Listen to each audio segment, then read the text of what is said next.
confirmed. Eliminate all hostiles in the area. Grab their tags. We've secured the lead. Approaching your six.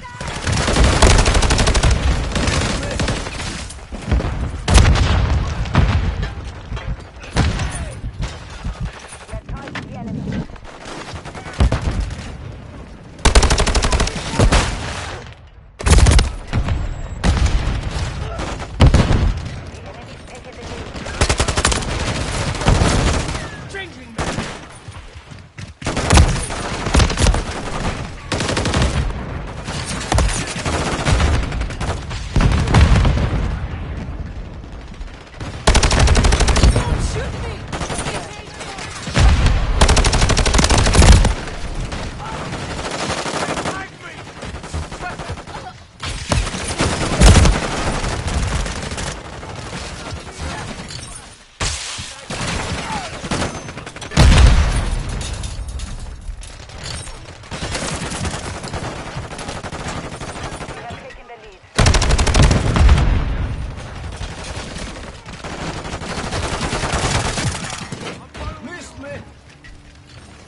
I'm with you.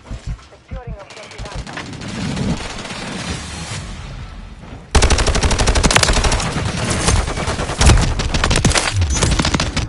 Enemies taking Bravo.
Reloading.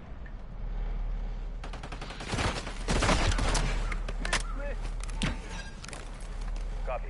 UAV orbiting. We've secured the lead.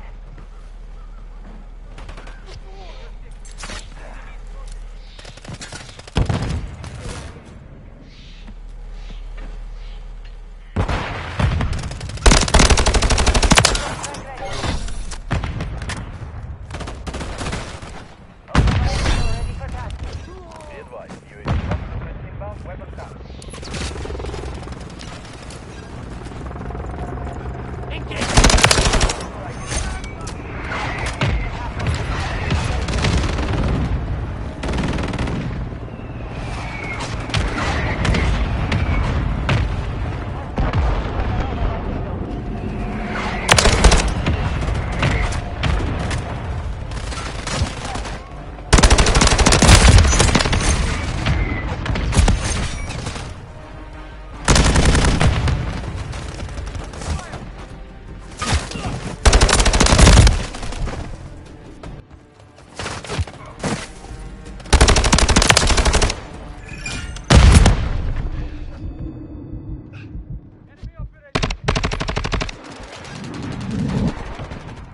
Friendly cruise missile deployed. UAV online. Enemy close.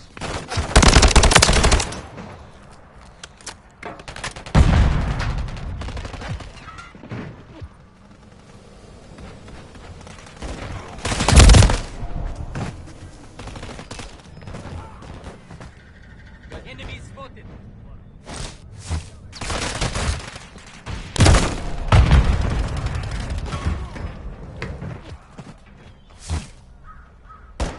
Friendly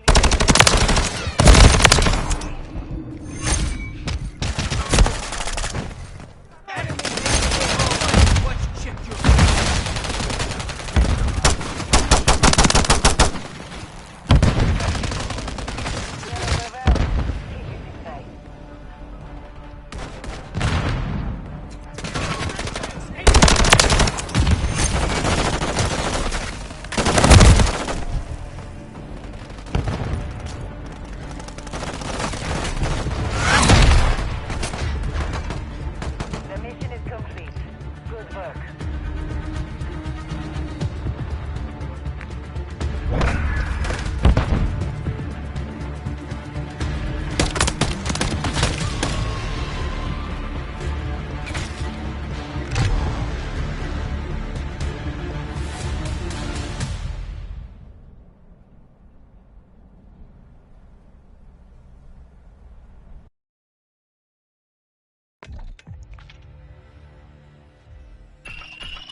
now. Your mission is successful.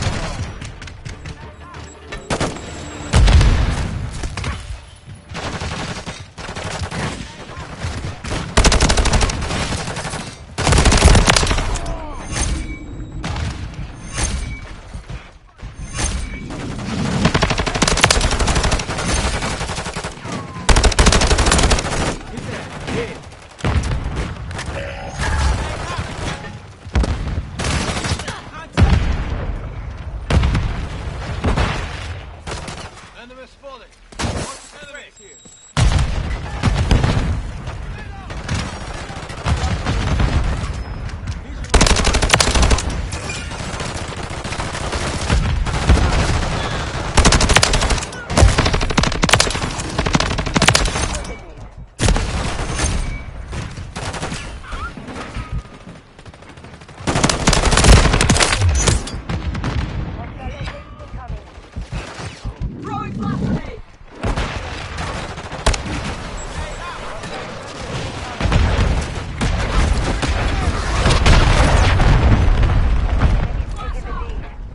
Enemy close.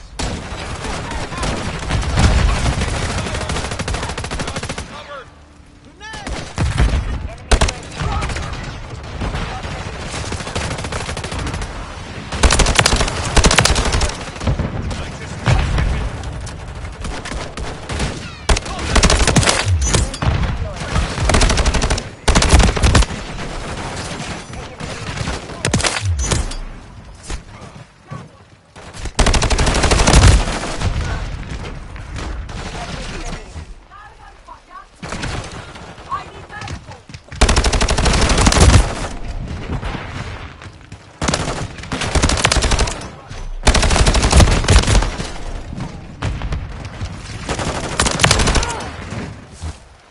Friendly UAV online.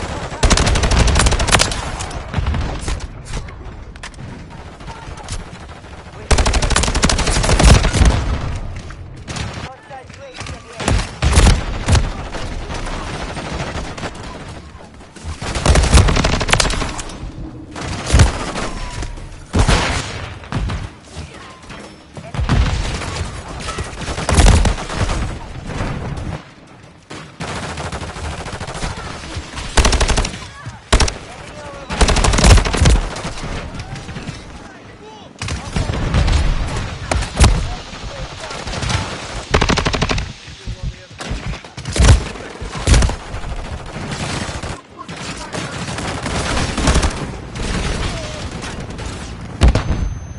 On your six.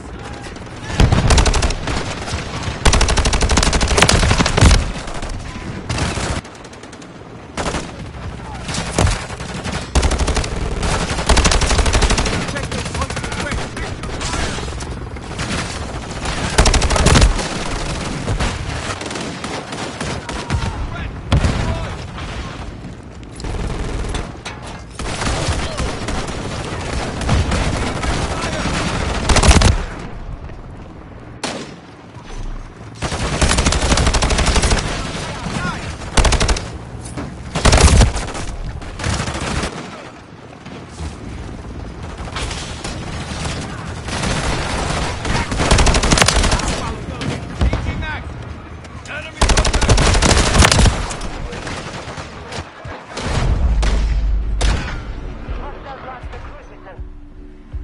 Mission compromised. We failed.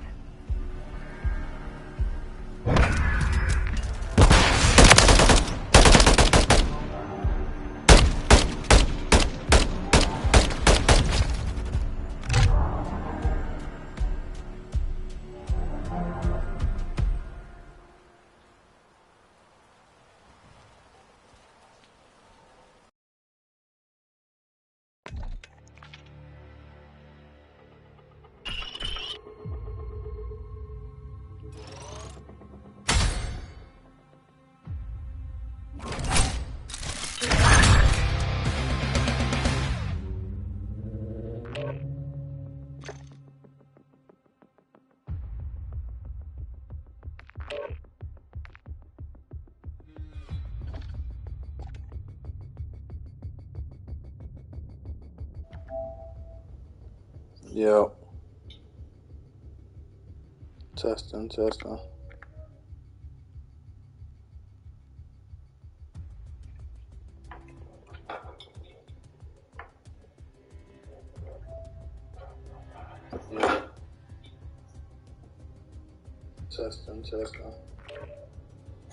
Dang. That whole time I couldn't hear nothing I was saying. That's crazy, cuz.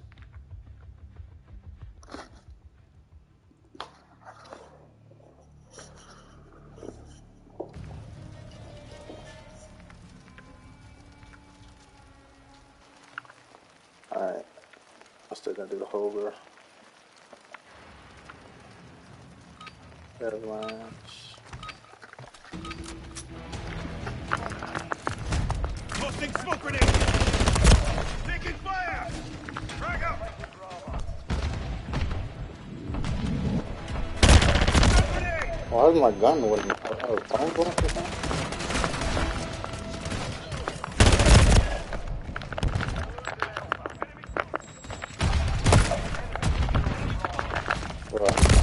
Bruh. I can't even fucking spawn. Reloading! Taking fire! Oh, shotgun with you. Watch your aim, soldier! Enemy in the air! Check your fire!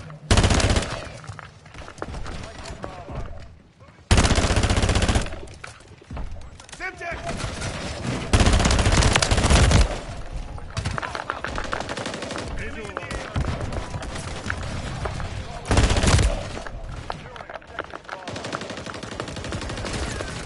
Throwing smoke!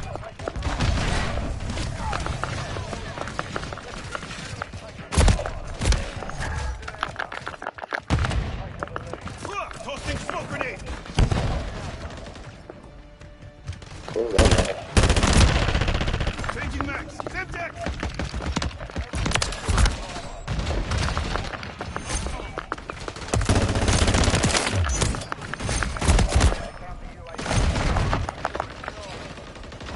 Throwing grenade! Contact six! Semtex incoming! Taking fire!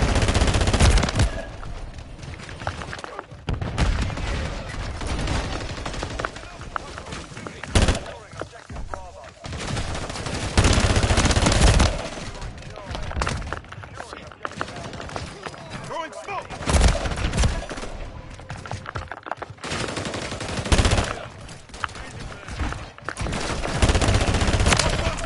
Watch your head, I can use a medkit!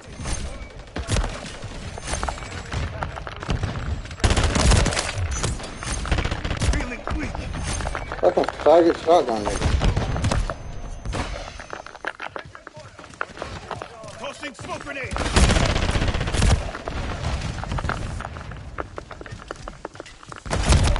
Dog. Not spawn. Throwing smoke!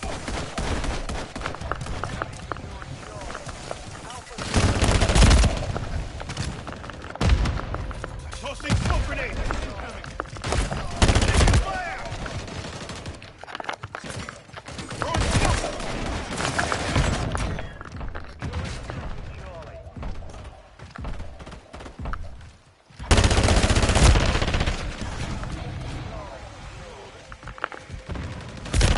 Hot contact!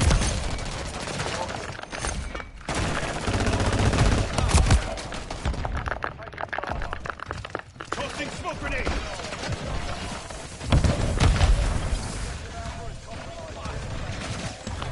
Semtex incoming!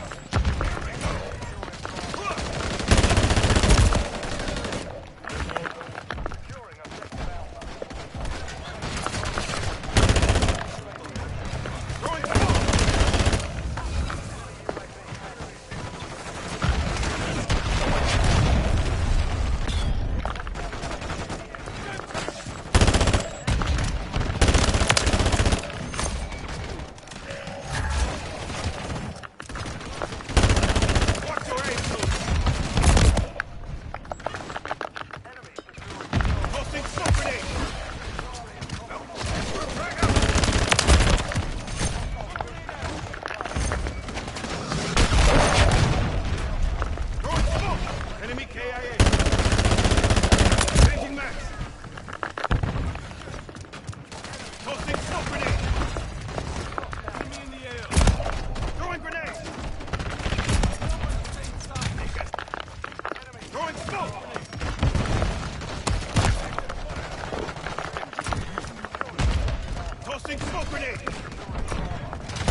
Semtex incoming! Throwing smoke! Stun grenade! Tossing smoke grenade!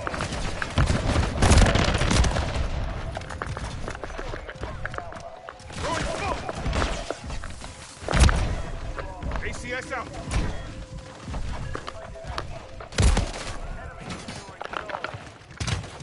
Tossing smoke grenade! Throwing smoke!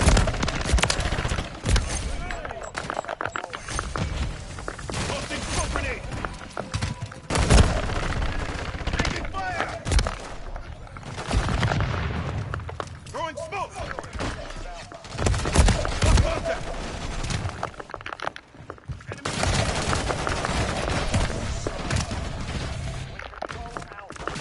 Tossing smoke grenade! Semtex incoming! Grenade! Get back!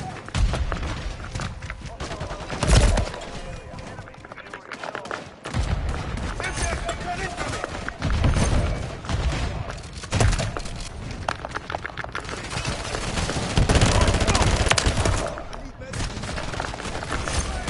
Semtex incoming!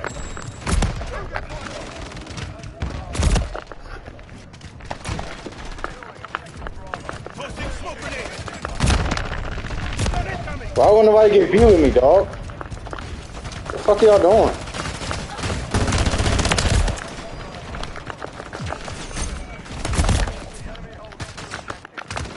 That's some shit. Lost contact! Smoke grenade!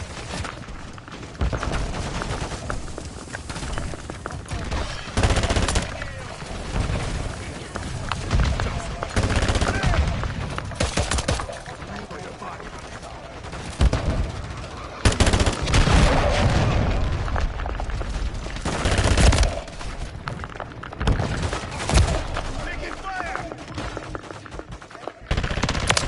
Reloading!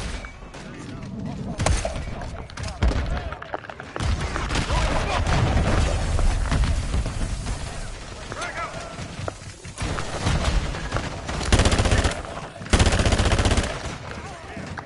Changing max! Semtex incoming! Gun incoming!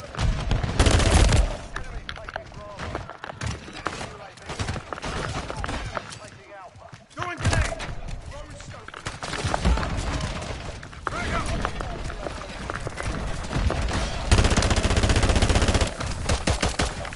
Semtex! Taking fire! My God. Tossing smoke grenade!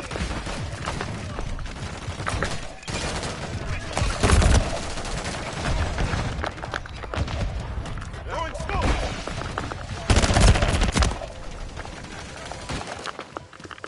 Throwing smoke! Semtex incoming!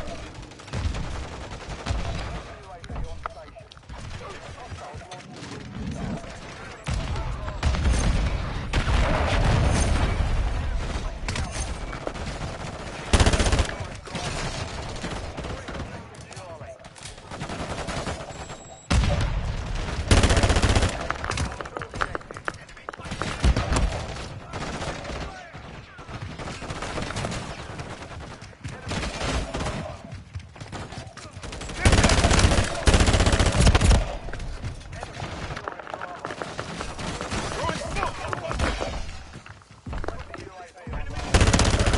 Semtex incoming!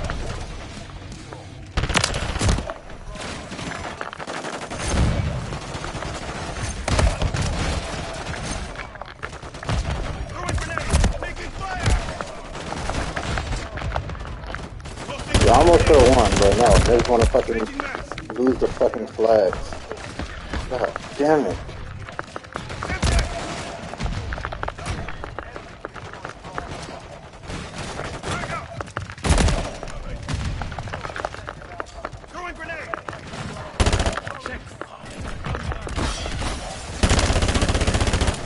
Loading fresh max!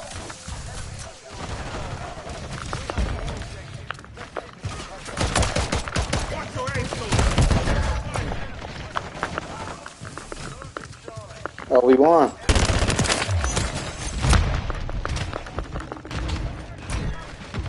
Just hold it. Oh my God, I won it for us. Oh, fuck, I'm the GOAT.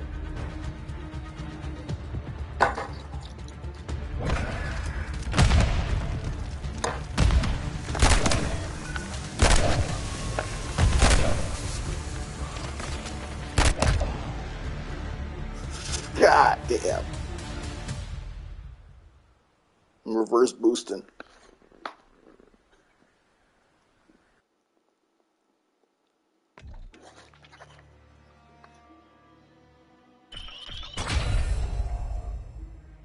For the W though, like, you know what I'm saying?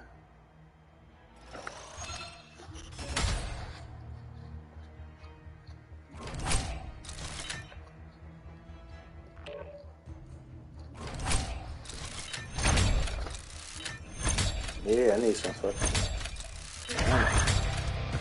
There you go. God. That's what I needed for that bitch. I should run out of bullets way too fast.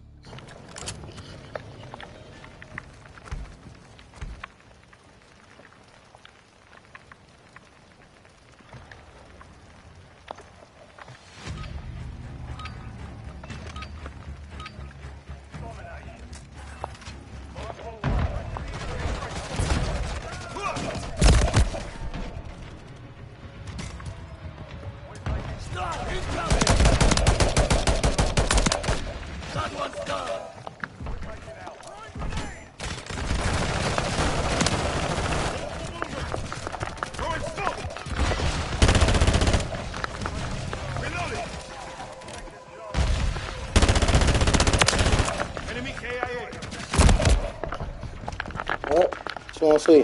Tossing smoke grenade.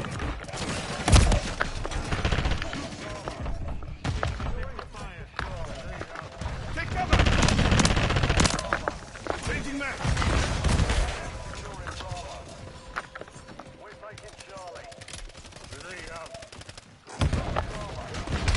Lost B, that's quick. The fuck, nigga?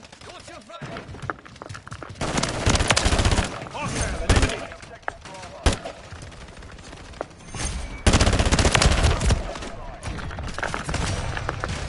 Throwing smoke.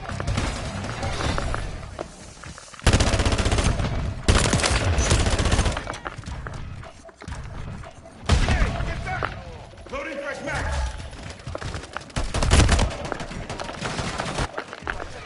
Tossing smoke grenade. Teammate right next to him. Lost contact.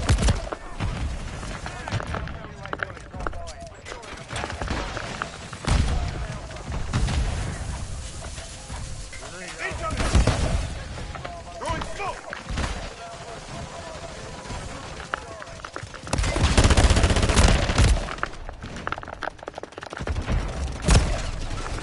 Frag out.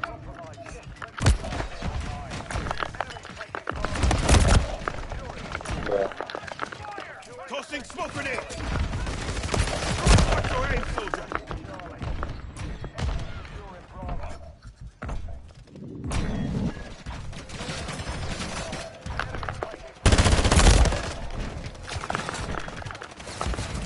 Throwing smoke.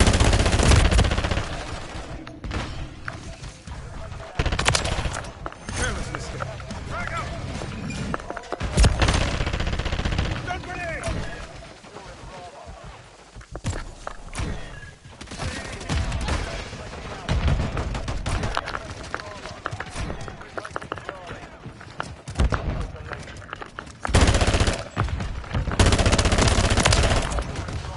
Reloading.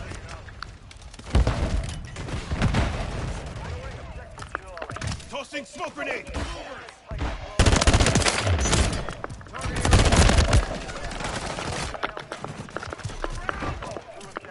Throwing smoke. Beat recon overhead. Throwing grenade. Enemy KIA.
rifle marked. Requesting fire mission. Target marked. Where you gotta go?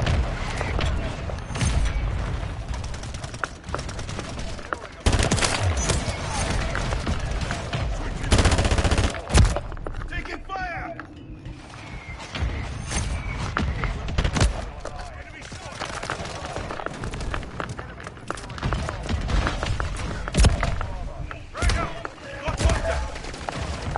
Get in there. Get in there.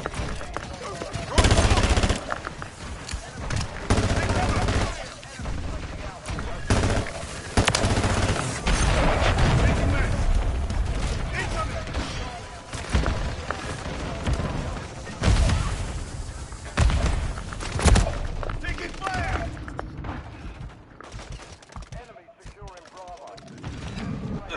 Throwing grenade! Tossing smoke grenade! Throwing smoke!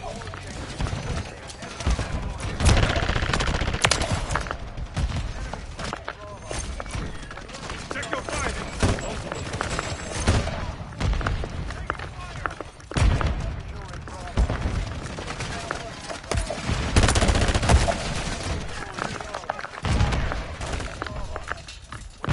Tossing smoke grenade!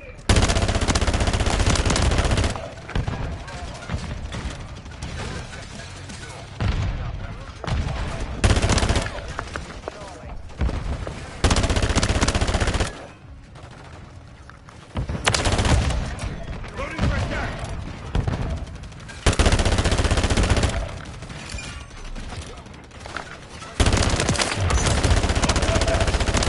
Reloading!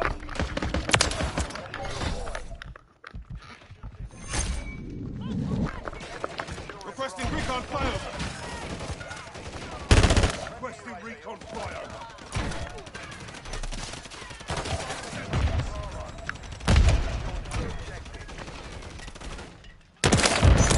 Revenge isn't usually my theme.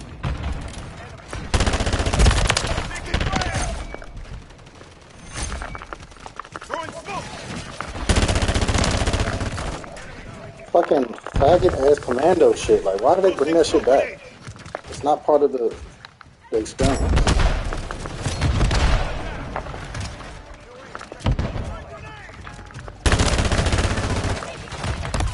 Lock contact! I picked up! What the fuck was that?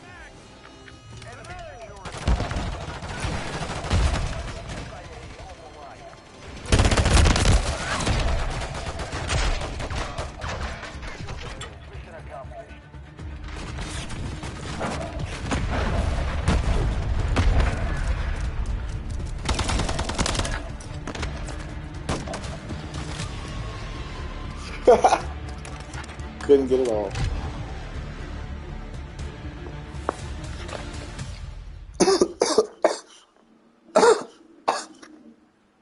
$13 caps. That's crazy.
mags! Requesting recon flyover! Sakirna! Fire on them!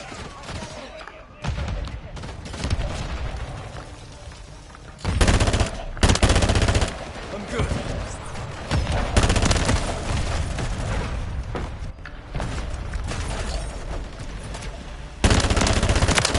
EKIA!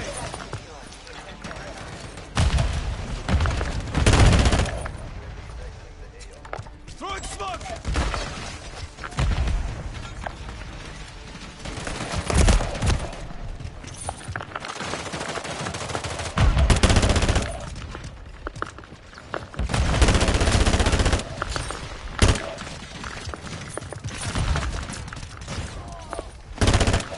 Switching mags!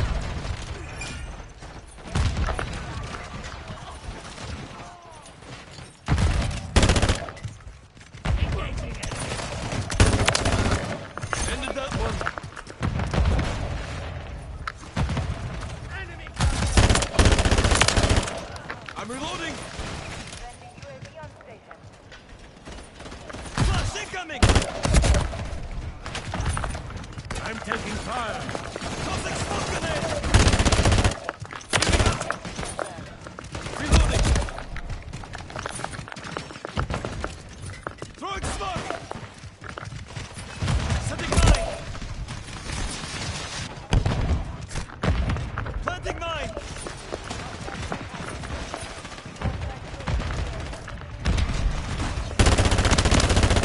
Swapping mags!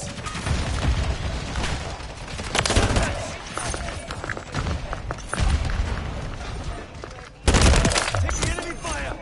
Changing mags! Akma came for me. Requesting recon at my location. That's crazy. I was busting their ass. Mission failed. Return to base.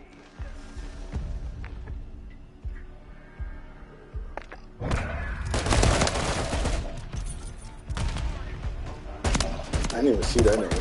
Who the fuck is that?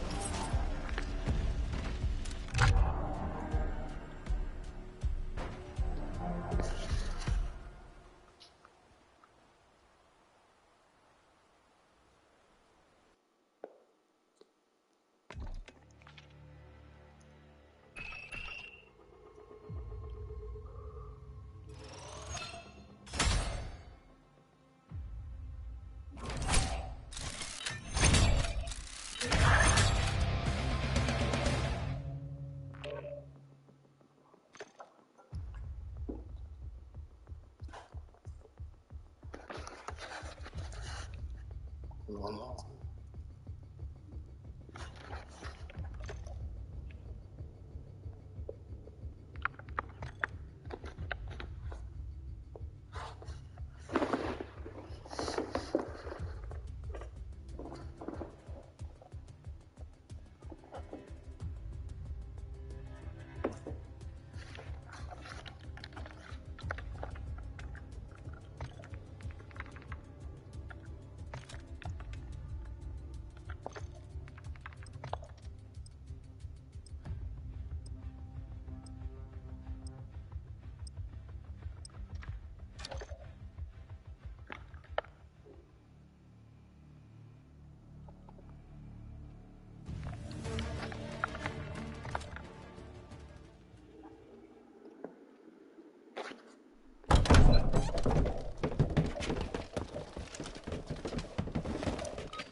Grenade! What's up? Back up! Fire at them, not me! Bravo. Good taking Charlie.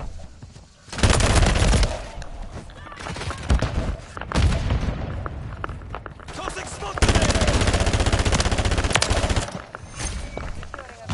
Switching mags!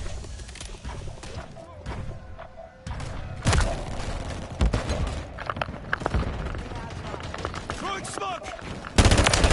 Their end is now. Grenade!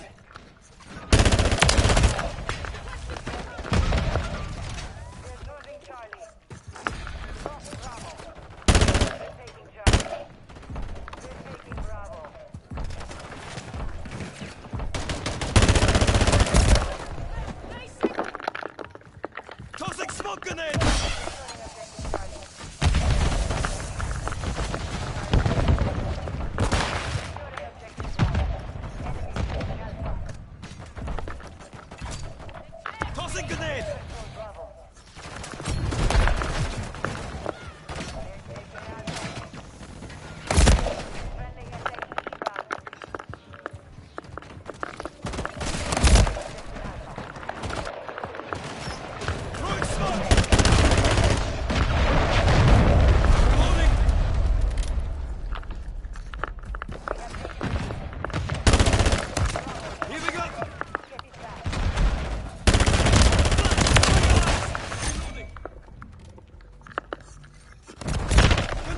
out! Enemy securing Charlie. Back to full strength.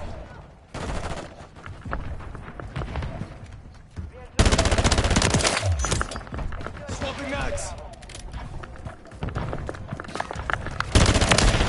Something. He just ran by right Tossing past smoke that. grenade. Bravo. We're taking Charlie.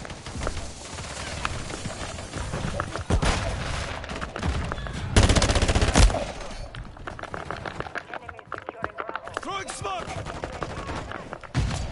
Throwing grenade.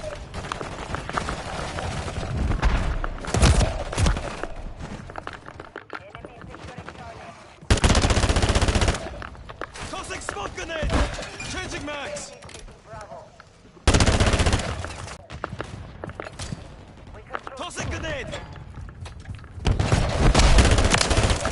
No.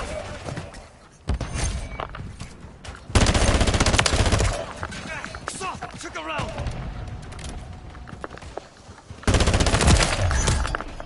They're listening to their systems. UAV deployed. Throwing smoke.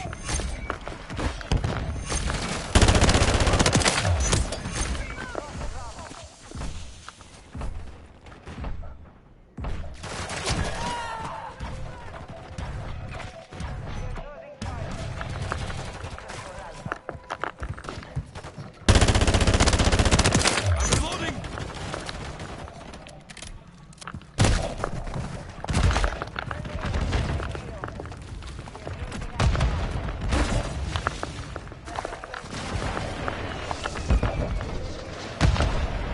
Throwing grenade.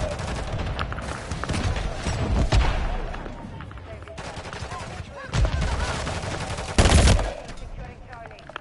Enemy securing Bravo. Grenade. Tossing grenade. Switching mag. Grenade. Watch out. Tossing smoke grenade. Grenade. Hostile UAV in the area.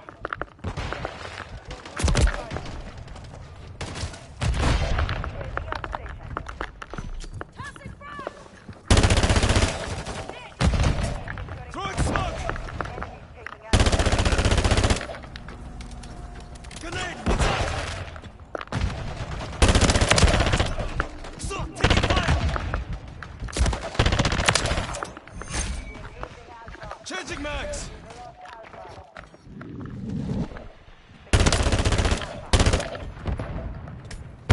Just get up.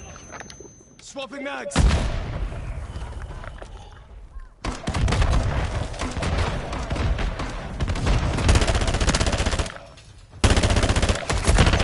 Stop. Took a round.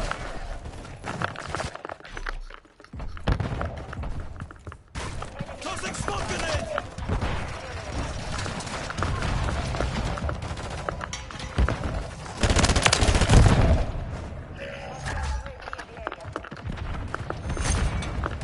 Throwing smoke. Grenade. Incoming.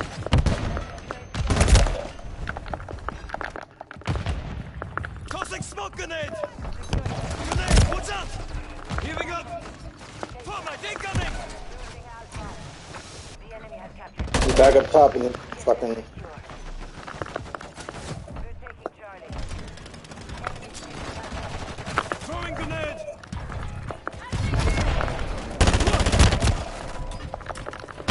Stun grenade. Tossing grenade.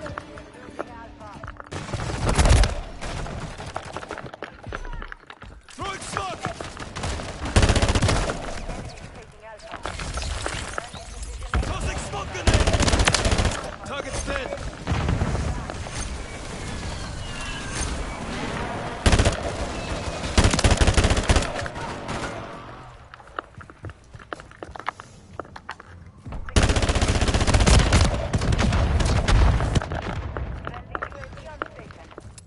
Throwing smoke. Big. Tossing smoke grenade.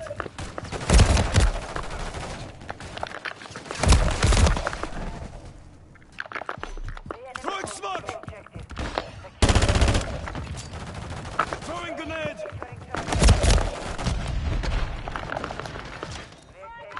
grenade! Stop taking fire!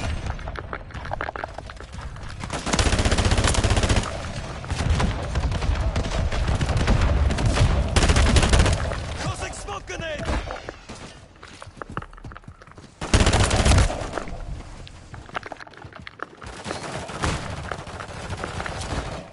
Throwing grenade! Oh, he's still up top.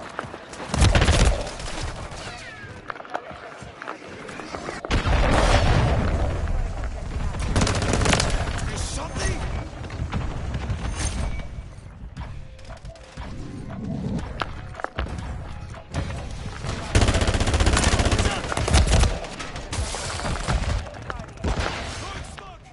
Fuck is that? Take the enemy fire! Tossing smoke grenade! Tossing grenade!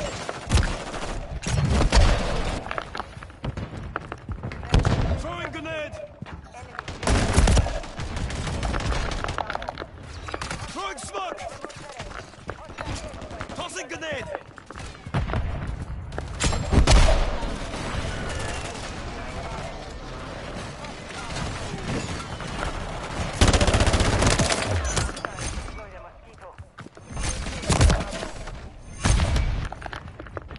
Tossing smoke grenade!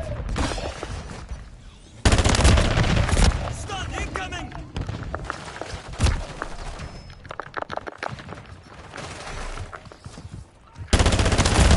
Macarro! Shoot the enemy! Reloading! Oh. Fucking takes forever to reload this one. Throwing smoke!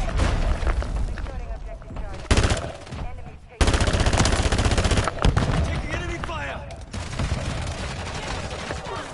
Almost had me.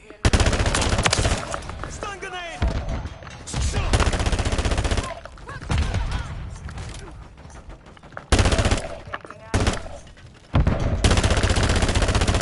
I'm red on ammo. Stop taking fire! Throwing grenade! Enemy is down. Tossing smoke grenade!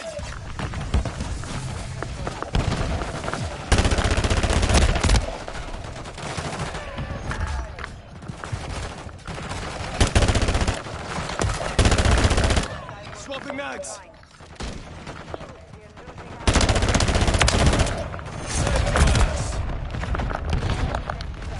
Throwing smoke!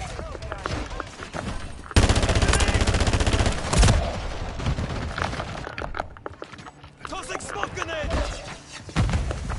Tossing grenade! Throwing smoke! Why is it always a fucking god shot, bro? How do y'all fucking get away with this? Grenade! Watch out!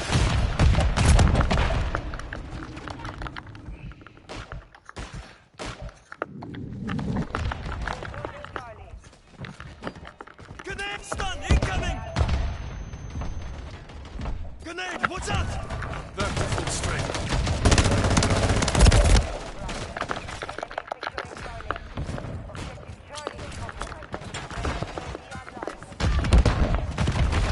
Whoop!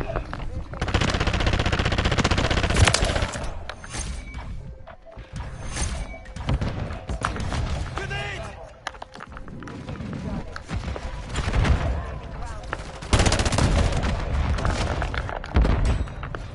Tossing smoke grenade!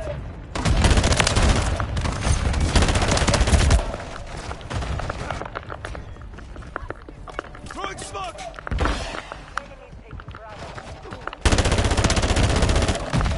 Switching mags! Stop! Took a round!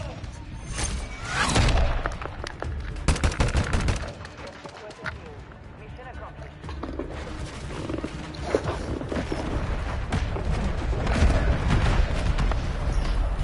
16 cats this time.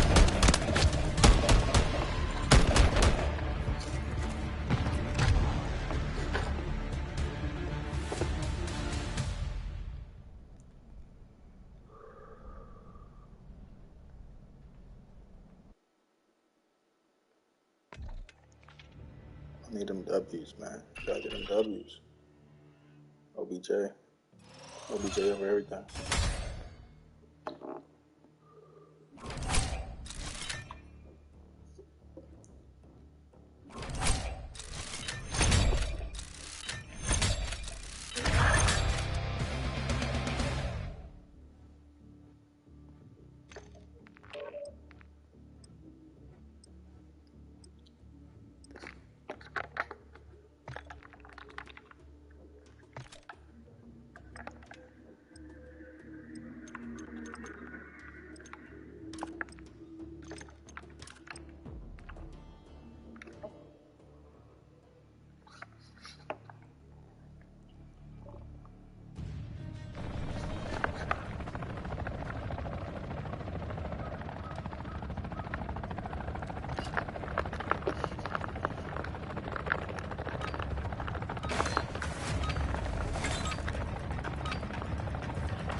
Smoke grenade!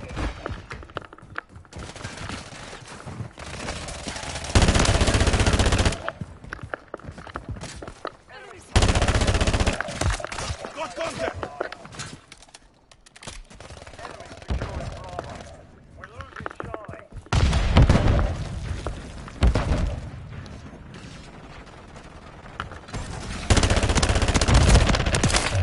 Careless mistake. Won't happen again.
smoke grenade!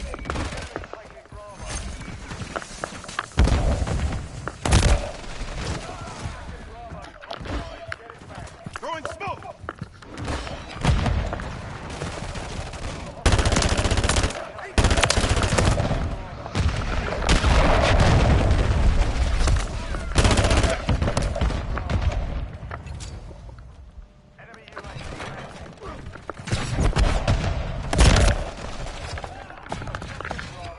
Tossing smoke grenade!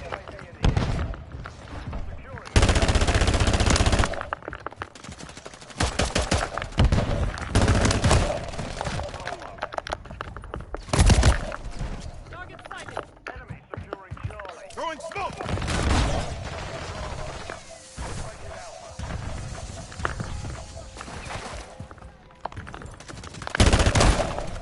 Oh, you a fucking bitch. Tossing smoke grenade!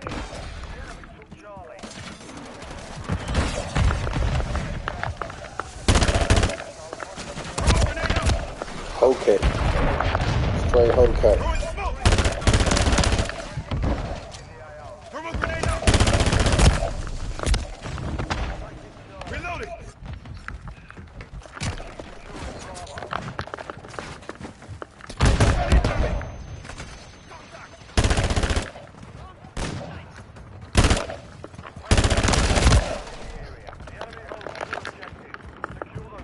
Grenade! Get back! Tossing smoke grenade! Taking fire! Throwing smoke!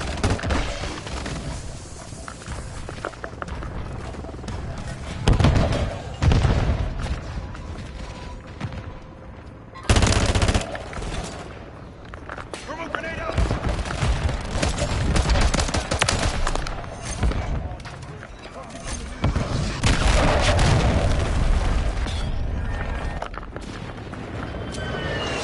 Thermal grenade out! Tossing smoke grenade!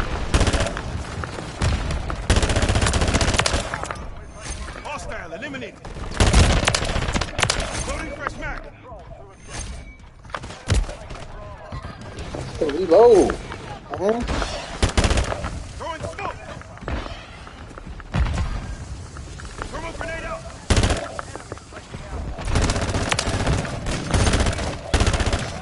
Reloading! Got contact! I could use a med kit!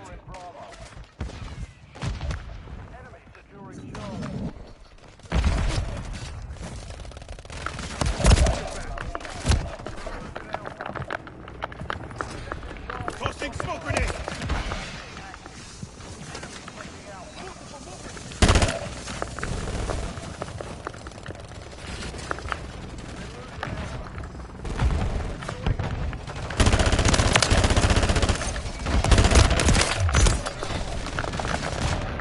Move!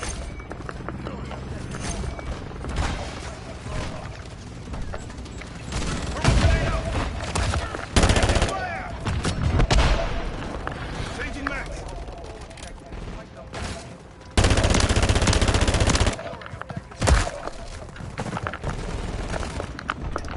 Throwing smoke!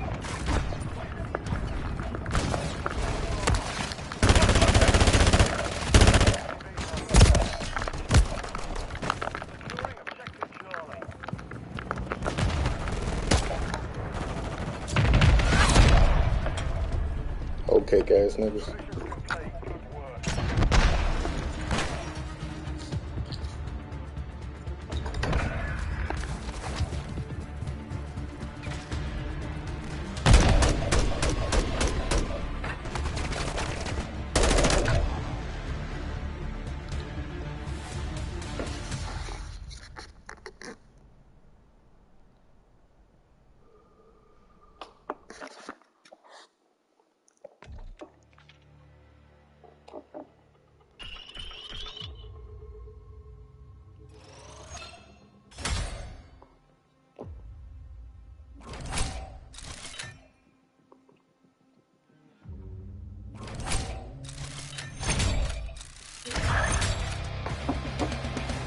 Nice level in that hoe.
That don't count.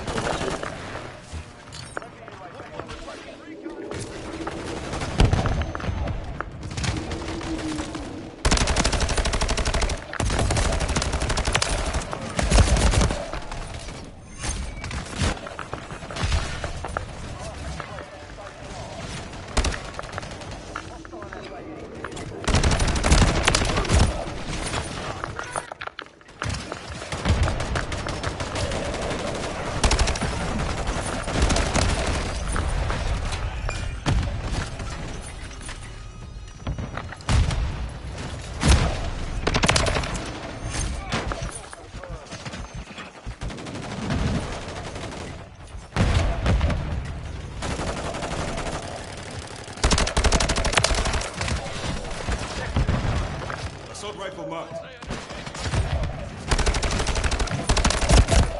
Like, what the fuck is that, dog?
Fuck off me, nigga.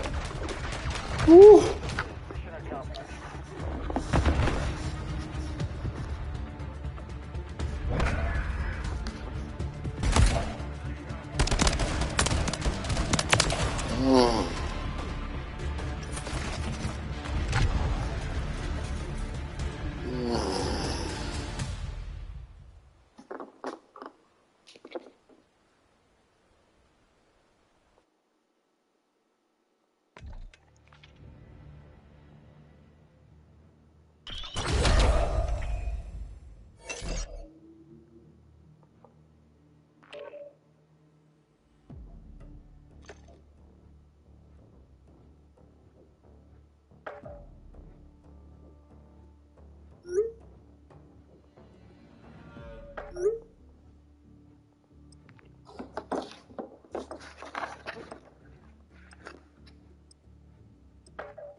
Enemy contacts.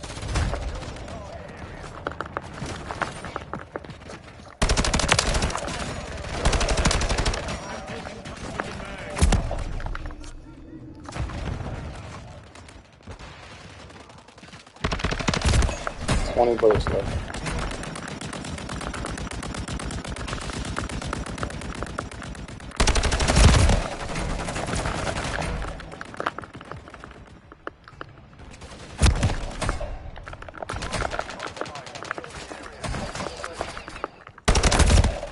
Bro. Like, as soon as I start doing good, they put me with these motherfuckers.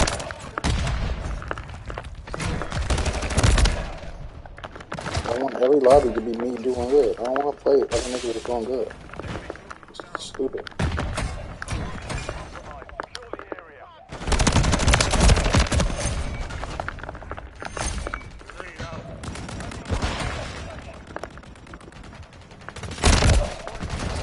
Oh, man.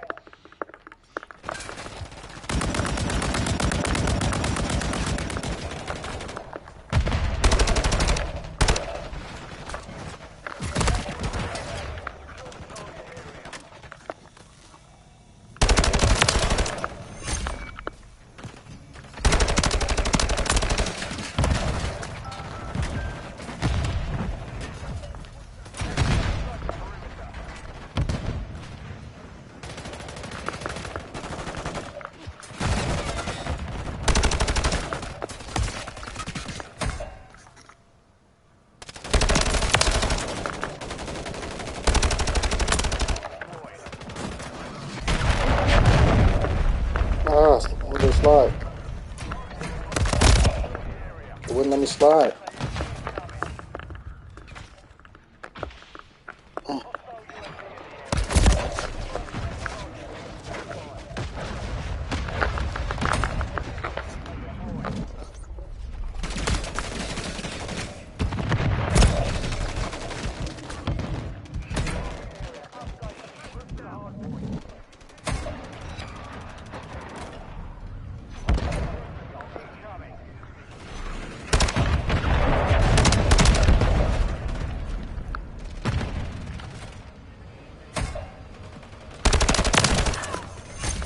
Fuck you thought?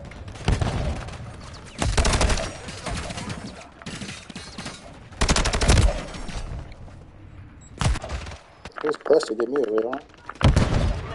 Why is nobody getting the fucking car count?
Dog, up top. Why do they fucking keep getting up top, dog? Get the fuck down.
I hate that fucking bridge.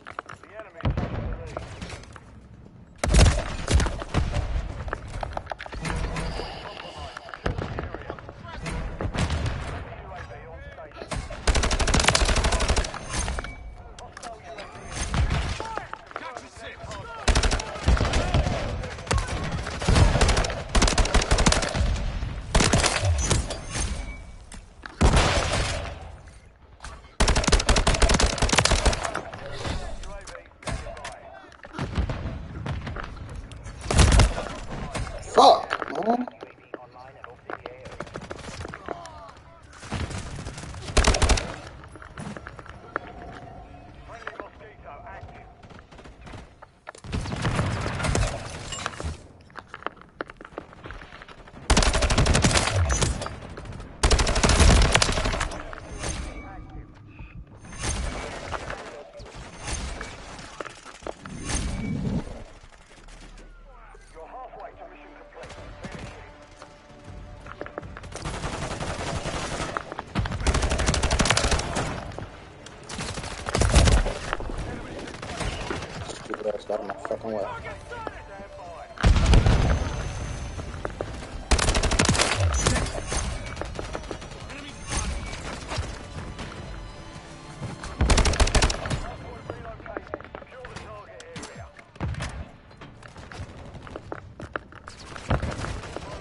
Good throw. Shit was probably went right down. On your 6. Good jump. Jumping the one time jumping.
Snapping right now.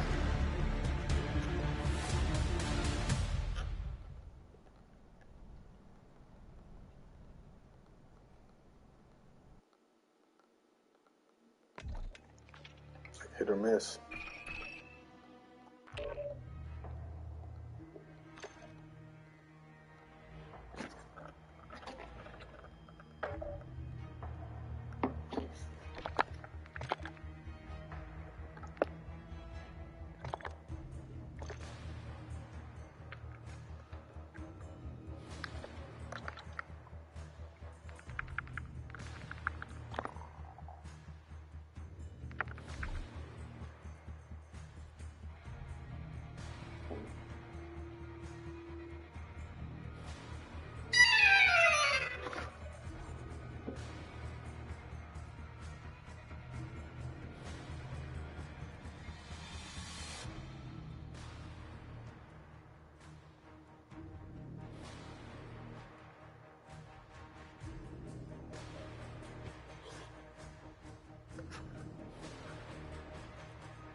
trying to tell my man that you gotta add me on the Activision joint so we can link up.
Yep. Yeah, we gonna get to the bottom of this for sure. We gonna get to the bottom of this because no, I turned my joint off so I could, because maybe I need to just turn it off and reset it. You turn what off? Huh? You turn what off? Yeah, I just turned it off. Are you talking about the game? Yeah, I just turned my joint off real quick. I'm gonna see if maybe I had to reset it or something. Yeah, no, is that Kobe? Because I had oh, that didn't do nothing.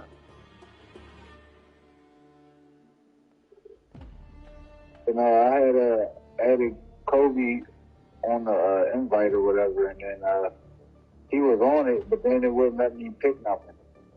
Like, shit's fucking too weird just to play one game. Brand recommendation, that. Alright, so from the joint, like where it's like quick play and all that, that's where I click it, R3. You hit R3? Yeah. And say invite players, social activity and all that? Capo. Yes, and then boom. Wait. And then it says send request. And then it says, it was the time. Oh no, it said phone request failed. The player name is, hold up. Okay. You can't Capo.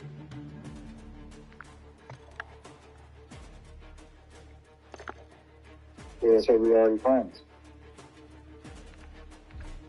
So why I don't see you? And then when I look for you, I don't see you. Right, that's what I'm saying. You did it on the game under the Activision ID, John? I see. Hold on, let's see if that works. I know. Are you on the game? Let's say you offline. Huh? Let's say you offline. I'm gonna show and take a picture so you see it. Right.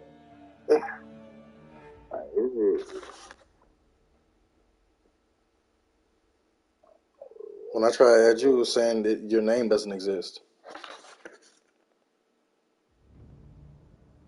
What does your Activision ID say? Hold on. See.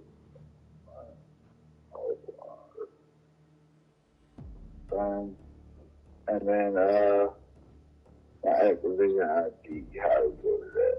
Let's see. That's what I'm saying. You're not on the right page because it'll be right there.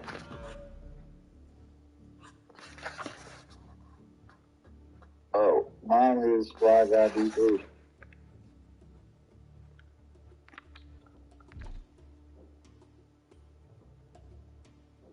Fly Guy D3. Yeah. Let me see.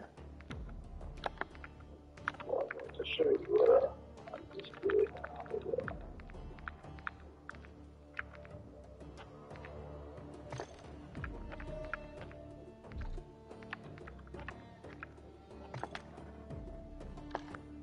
Oh, I say locked. It says this friend is offline. Not joinable That's what online. I'm saying. I'm about to show you right now. It says friend offline. That's what it just showed me when I put you on. And I see Kobe on here.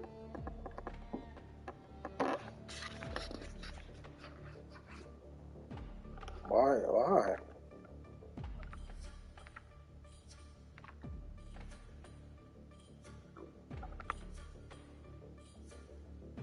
I just jumped on with Kobe with it, or I'm probably not on there with him, but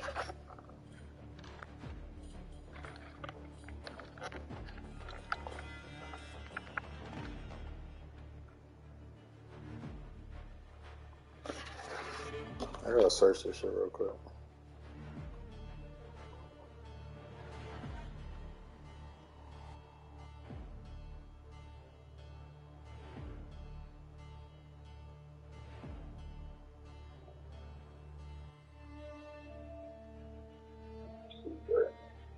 so you online, boom, online, right the party.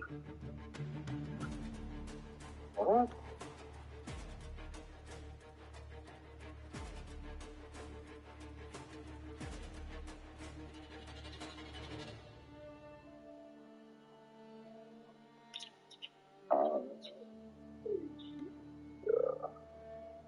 Profile. Broadcast.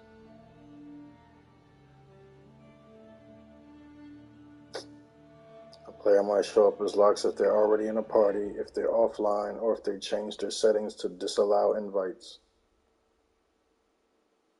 Okay, and that's in the settings. How do you allow? Alright, hold on. How do you turn? It said turn off on and turn on the crossplay option. Try that. I don't even know how to do that.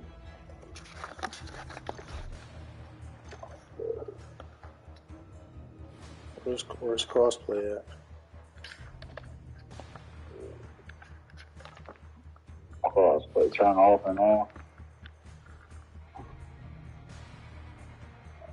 Patience.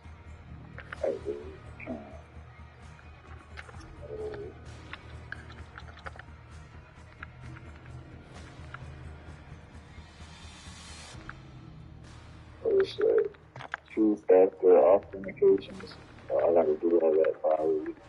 That's probably what it is. You said what happened?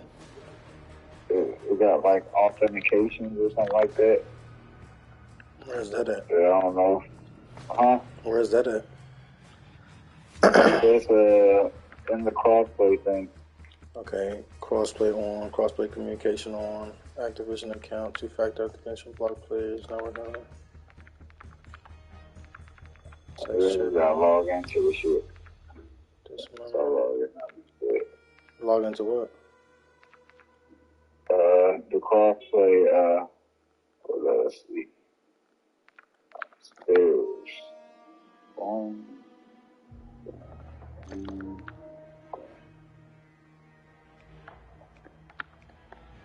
Let's see. How does that work?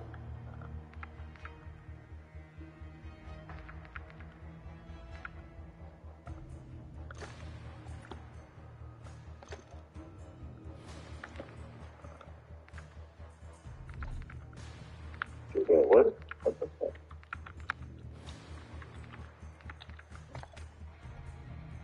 No, you still locked. Alright, so let me try to do it from the main. On the main joint.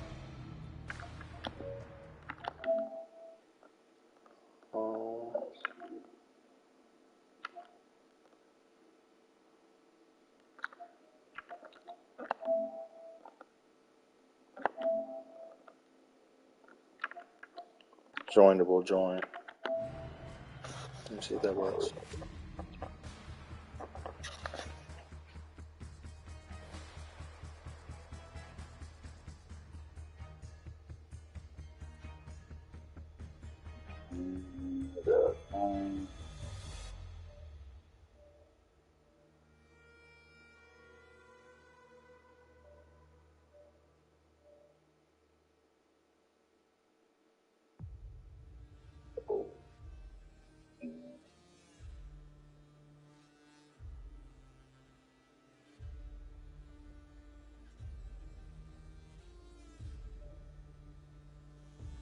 It's taking like fucking 4 minutes to join the Jenga session. It's not working. Apparently. That's what I'm saying. I don't know why they trying to play with me. They say joining They game say I session. can't get no smoke. Okay, I can just talk about it. Okay, let's see. Am I in? What the fuck happened? It just sent me back to the main page.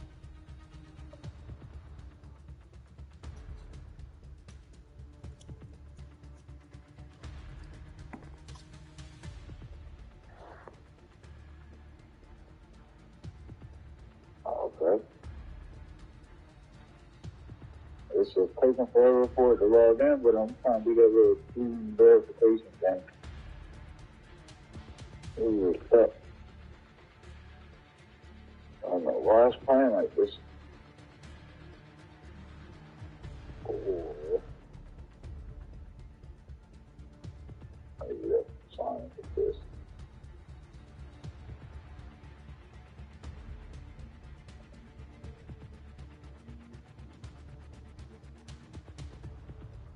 Damn.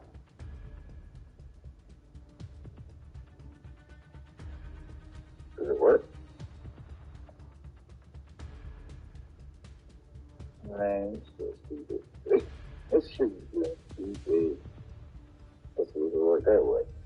With the PlayStation.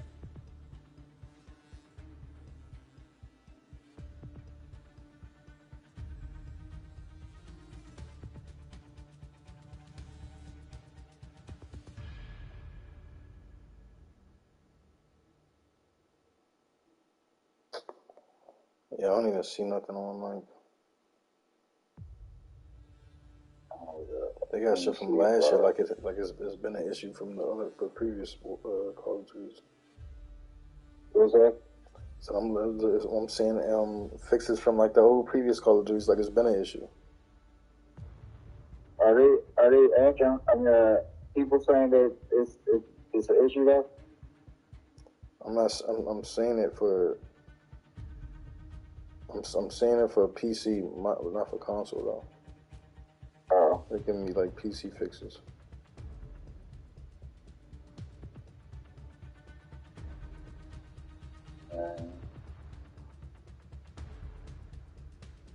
Why is it? I mean, yeah, but the joint with Kobe, like I added them on the Activision joint, and then I was able to just join them. Like I can just join his joint now. I know that's what he was saying. Then it says that you in my Activision though. That's that shit weird. Shit. I'm gonna try a couple more things and then if it don't work, I'll try them all. Channels. Alright, bro. Alright.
Get one more win.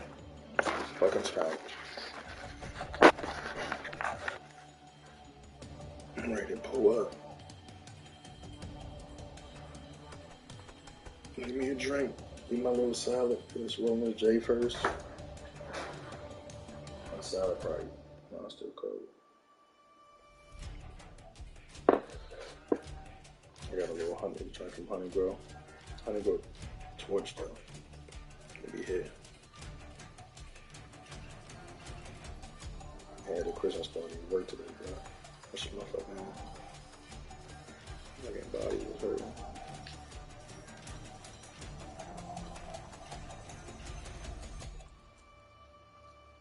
I don't feel like dressing up.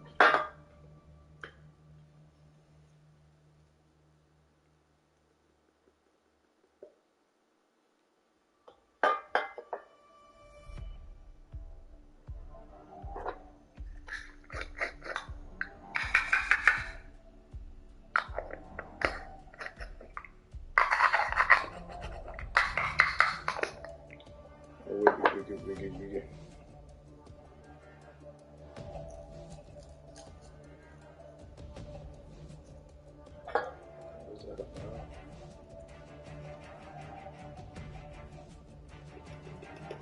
It's never enough. It's never.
Still alive? Yeah, I'm still alive. Alright, I'm gonna watch this.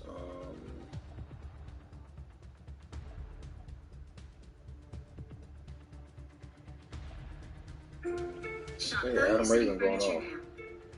Save big on brand name mattress and adjustable. Hey, it's Herbert. You know, it's going to the About Last Night podcast. Son of a bitch. Hey, it's Herbert. You know, it's going to the About Last Night podcast. Slippery little son of a bitch. You slippery little son of a bitch.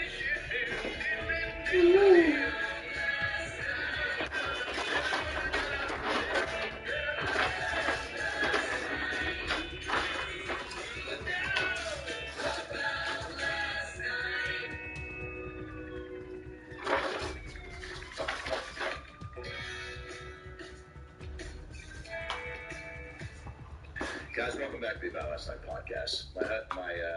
Well, you see me just already stuttered? That's what happens when you're in the presence of hotness. Matt Rife. Good to see you, Vlad. Good to see you. Matty, I think I first met you. Let's just get into that. I think I first saw some shirtless underwear ad you did. And I put that poster on my ceiling, and I was like, someday I want to meet this comic. When you were like 16, 17. 16, 17. I was like 5. Did you have those, by the way, as a kid? Like the posters of anybody like that you looked up to, or like, you know, hot girls as corny or athletes? Who'd you have? as corny as it is gonna sound, I had two posters in my room. I had one of Dave Chappelle and I had one of Dane Cook. Wow. Yeah, and even to this day, all my friends that come Still over have those posters? don't have those ones. Yeah. No. Now in my room, I have a vintage photo. It's this giant framed photo of the 1956 Oscars. I have some artwork of Matthew McConaughey, Dave Chappelle, and Patrick Swayze, some of my favorite entertainers. Just interviewed McConaughey for my other podcast. Dude, I saw that. That's so awesome. And guess what? Congrats. Thank you. All I want to do is be. I've never met someone that afterwards I was just like, yeah. Did I send him a DM on Instagram after? Yeah. Did he respond? Not yet. But dude, the pod was so great. He's such a true rare specimen where you're like, oh, how are you this dope at what you do and articulate, but like could roll with the punches and Chill, dude. Yeah. It seems like. Yeah. Did you read Green Lights? I'm halfway through listening to it. Oh, I did the audiobook as well. Yeah. Because it's him narrating. It makes it so listen much to better. it, you would just do his voice in your head while you were reading it. Absolutely. So McConaughey. So were there a handful of so Chappelle and Dane were the guys that made you when you were a kid go, oh, I want to do that.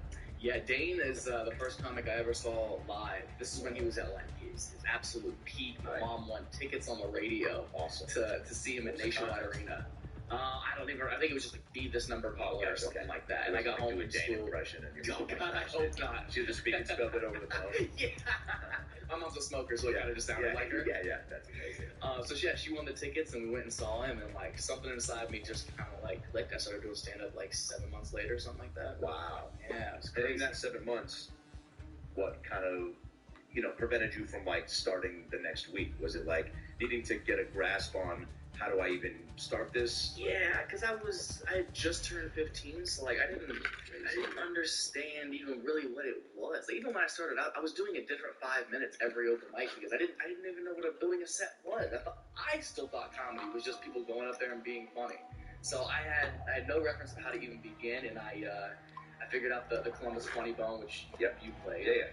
It's a great club. I found that was the closest club to me. It was about an hour away, and I emailed Dave Stroop. Yeah. And as a kid, I was like, "Hey man, I know I'm not 18 or 21, but like if I have a parent or something with me, I'd love to come try this out." And any club owner in their right mind would have been like, "No, like, for what? What value are you adding to my club?" Exactly. To risk it. Yeah, exactly. Risk it. Yeah. So he was just like, "Yeah, sure, come on by," and he let me, and it just became like an extracurricular thing I was doing for fun. So you go there how many times? Their open mic was every Wednesday. So it was like 7:30 on Wednesdays. Every Wednesday? I was living with my grandpa at the time, but yeah, he would take me. And it was like they were bringer shows. Yeah. Like every person had to bring 5 people or sell 5 tickets. So what my grandpa would do is he would buy 5 tickets to make it seem like I brought 5. Dude, that's unbelievable. I know. This is good. By the way, this is when you go on The View or some show where women will already be swooning. That's the story. Oh, and then I'll tell the story about how I bought him 2 pocket pussies in a row for Christmas. To say thank you? Yeah, well, he broke the first one, so I had to give him a second one. From his cock? I assume so. Or just like dropped it and stepped on it? I like to think it's the first one. No, I didn't really want to know. Pocket pussy? Well, cool. Let's just leave it at that. It was scary because the second one had I got him like a souped up one where it had like the end of it was like a suction cup where you could like put it to a surface, and I was like, yo, if I come home for Christmas and there's drywall missing. Thanks for having me, Adam. That's been Matt Wright on Twitter. By the way, I love that there's different tiers of the pocket pussy. Like you definitely were like, let me get him the basic one, then let me get him the basic one was not enough. He told verbatim, he said I broke its neck, which made it so much more disturbing. I mean, you gave it a body part, dude. It was disgusting. No thanks, table for one. Well, that's a sweet. What's your grandpa's name? Steve. Still with us? Yeah. Awesome. Wow. He's my guy. So you got to get him out for the special. I'm gonna fly him out. He doesn't know that yet, and he doesn't even know the podcast. Okay, great. I was gonna say, what if by the way he was a diehard About Last Night's fan, and like it wouldn't surprise me, dude. He's been catching up super fast. I just got him his first iPhone for Christmas last year. He refused to get a flip phone forever. He wouldn't get an iPhone. Those people are just so hell bent on not coming into the 21st century. He's so stubborn. He thought iPhones were making everybody gay. chronologically, he was like, think about it. Everybody started being gay around the time the iPhone came out, which, if you look into it, does kind of match Give up. an iPhone user a pocket book. Watch them throw it right in the trash. Because they're just going to be looking for cock and balls on their iPhone screensavers. Like, grandpa. Dude, now, like, the only way to, like, one up that next Christmas is, like, I have to get him, like, VR goggles for the porn that you can watch now. God, you have to. Dude, that house You talk about this in your act at all? No. That's so funny, dude. Are you kidding me? It's That's so real, and that's so... Because also, dude, you did what and I'm sure you love too, in comedy movies, comedy bits, like, you can get a decent amount of heart, and then, like, kind of, get a right hook with some laughs right after, dude. Did you suck me in when you were just like, man, he drove me every Wednesday, and then right after, dude, you were like, so I thanked him with a pocket pussy, like, for Christmas? Dude, that is so funny, man. It's the least I could do. The amount of sex stand-up has got me. It wouldn't have happened. Hilarious. Had he not taken me. Wait, okay, so he takes you every Wednesday, Mm-hmm. and you're going to do 5 minutes. Yeah. And are you, like, running bits with him on the ride over? Are you talking with him, or is he just like, No, I'm supporting my grandson? Yeah, just that he's incredibly introverted. My whole family is. Like, I'm nothing like my family. My grandpa. That's so funny.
Grandpa's the funniest one, I suppose. Like, I probably got into comedy because I was going to stay at him every weekend when I was a kid. Yeah. So he would show me, like, Adam Sandler films, Rob Schneider, David Spade. I think I had seen Bad Santa with Billy Bob Thornton when I was, like, 8. Awesome. Like, by the way, I'm a big advocate of that. I showed my brothers when they were 8, 9, Family Guy. Sent them all the DVDs. And to this day, I firmly believe their sensibilities are what they are because of that. Because they just got... sort of be just aware of, like, that type of comedy. And, like, it's definitely shaped them. So that's dope that he did that. Totally. I think that's what made me have an appreciation for comedy in general, whether it be comedic films or stand-up in general. But, my entire family is, like, they're not funny. They're not extroverted. Wow. Like, they don't conversate well. Like, I wouldn't even be able to have this conversation with anybody in my family. Wow. They're very unlike me. So where would you get any sort of riffing and joking at school? Or friends? Yeah, I was like class clown, of course. By the way, I was the same way. Family didn't even see that my mom was funny until probably the last 15 years when I started doing stand-up and started to see that she was a person and not a parent. And started to be like, oh, that's where I got definitely the chops from. But same thing, man. I never, because I assume for most comics, because I would hear a lot of people be like, oh yeah, I put on shows at Thanksgiving for my family, right? And I was like, man, that was not me. It was either at school or at a friend's house with their parents. Trying to make them laugh. I almost felt weird doing it at home. I was like, right? Like embarrassed? 100%. Yeah, my household was not the one to try to make laugh. I spent so much time in detention for making jokes. What type of school did you do for class clown? Like one thing was like my math teacher in high school, algebra teacher, whatever. You were only allowed to use the bathroom like like 5 times per quarter or some shit like that, right? Like you got bathroom passes. It was so obvious for the kids that were like, just if I got shit again, you're like, yeah. So I had used up all of mine like week 2, right? And I had glasses at the time. This is when I just got glasses, and she wouldn't let me go use the restroom. I really had to go for real, and I was like, for real. And I got up and I started like kicking stuff around on the ground. And she was like, "What are you doing?" I was like, "I dropped my contact. If I could really go to the bathroom to like rinse my eye out."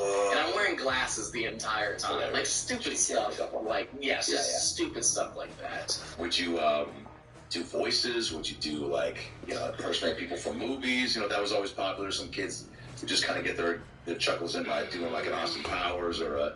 No, I was never really an impressionist or character person. I was like, I guess I've never really thought about this, but I guess it was a lot of like I was kind of punching up what the teacher would be talking about. Like, teacher would say something about something that happened in history or whatever, and I'd be like something to go along with what she was saying. Like, very disruptive to the class. Which is get laughs. Yeah, and get laughs. Like the crowd, the student. Dude, wow, that's how stand up I am. That's not a slip up, by the way. That's definitely how, dude. I'm the same fucking way, man. Really? Oh yeah, dude. You view that. I mean, you're not thinking of it in terms at the time that it is an audience, but it is. I mean, you get that rush. You're like that good feeling of making my entire class erupt in laughter is way better than like getting scolded by my teacher in the hallway. Totally, and it's also worth it. Yeah, like making a whole classroom. By the way, that's so powerful. And I think what's crazy is, and why we end up separating from that, because there are other funny kids I'm sure you knew that were, but it's why not every kid has the audacity or fearlessness to take risks to try to make the whole class laugh. I mean, knowing that there's ramifications. Yeah, and I don't know. I just still don't know why. Because if I go to like a party or an event or something like that, I'm not outspoken. I don't want to be center of attention. I feel like a lot of comics are actually kind of like that. Yeah. Like, other than when it's your time to perform, like, you don't really want to like talk to people. You don't really want the expectation of perform. You're a pretty social guy though, right? Relative. When I have to be, or just when I want to be. But it's not like I'm not one of those comedians who just like doesn't have an off switch. You know what I mean? My off switch. I'm usually off. I feel like, right? Except just when it's the education, which apparently is middle of education. Yeah. What was the moment where you go, okay, I think I'm now going to like how many open mics or bring our show on? Like, did Scoop finally say something to you? Like, did he ever give you any sort of piece of confidence? So, the things I did when I was early on in my career are like just to even think about doing today. But like when I started stand up, Twitter had like just kind of popped off, right? To where not everybody was on it, so everybody was incredibly accessible. So when I think I just turned 16. I've been doing stand up I've done it maybe 20 times, really. Hughley was coming to the Funny Bone, and I was a massive Soul Plane fan. By the way, he was a bathroom attendant in Soul Plane. He's so funny, dude. And I reached out to him, and I had heard that like after open mics, the next step was like guest sets, and then hosting, then featured, and headlining. So I reached out to him on Twitter, I DM'd him, hey, I'm a massive fan. You're coming to my city. Like, could I do a guest spot on your show? And he was like, again, didn't have to, shouldn't have, but was like, sure, why not?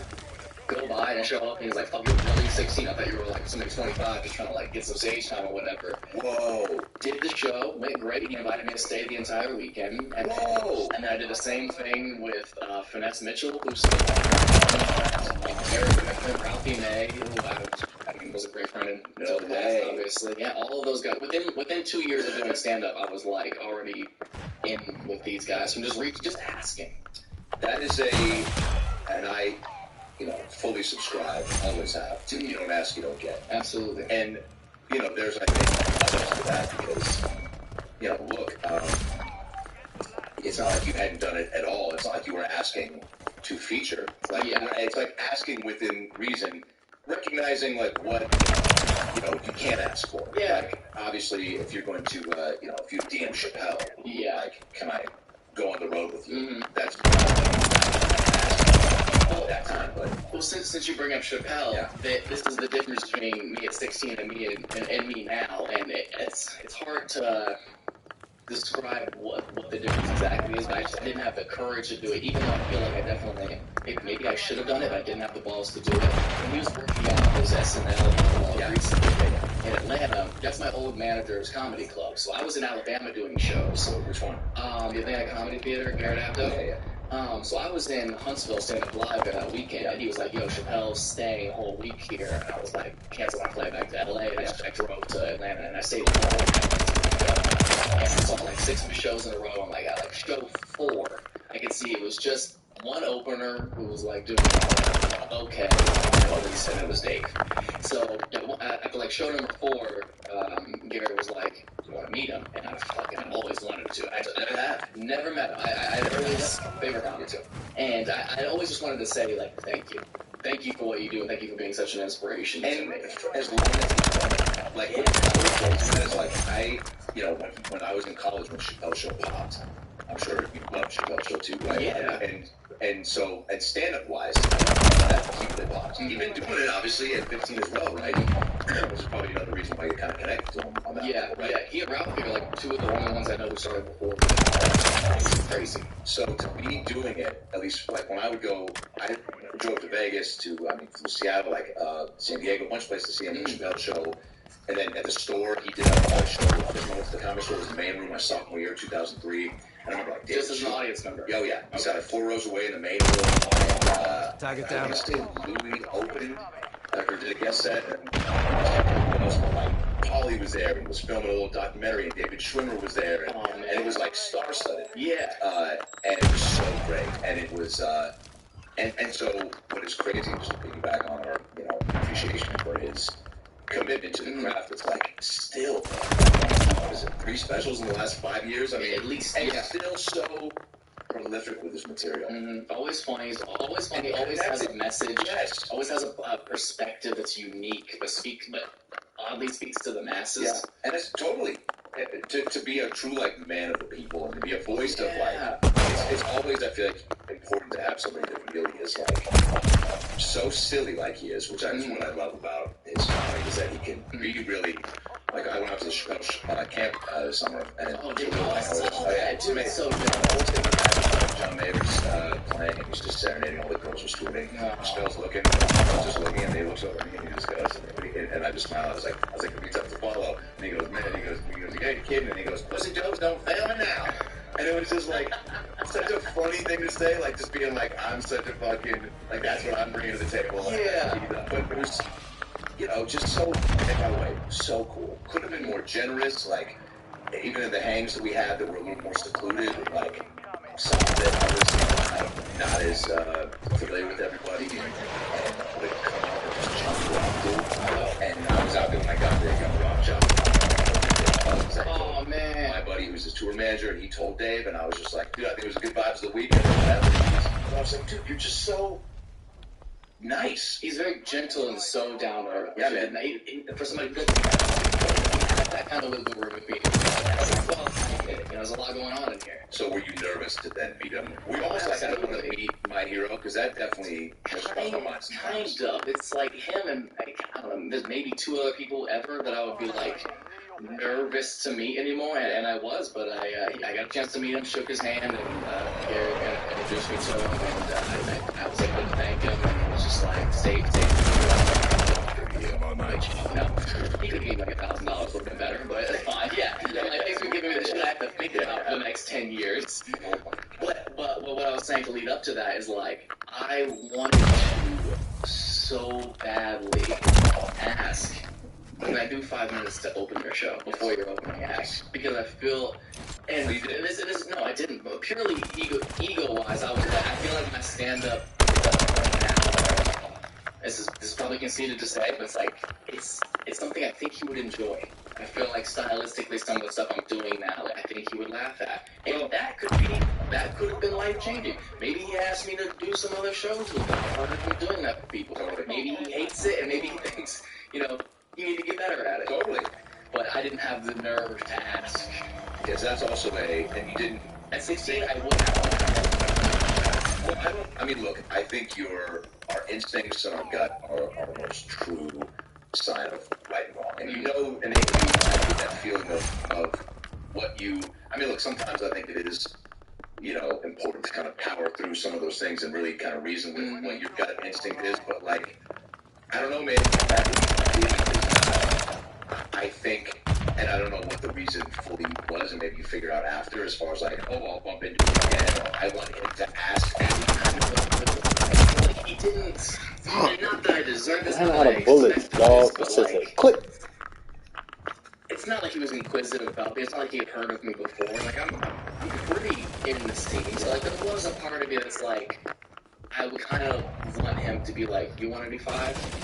I've seen what you can do. Do you want to do it on And even if he hadn't seen, like, maybe there was so much bad vibe or whatever, because there's something to be said about that. Like we said, sometimes it's like, the haters and then you get. Exactly. And there is something to be said for people, like, doing the first handout, and you were meeting them and knew you were a comic, and, like, I think it's smart that you, like, felt it out, and, like, probably gave there was probably a moment where you were like, all right, maybe he'll offer. If he doesn't, then maybe that's how, then it's almost weirder than you ask, and then you put him on the spot. Exactly. And he says yes because there's the play out of, like, maybe then he's like, oh, fuck, and then he watches, and then he crush, and he's like, oh, shit, maybe I misjudged it. But then there's also the scenario, he doesn't watch it all. And I can't, I'm very bad at asking people for things, for any kind of help. I know, it's just, I'm a pretty independent person. Yeah.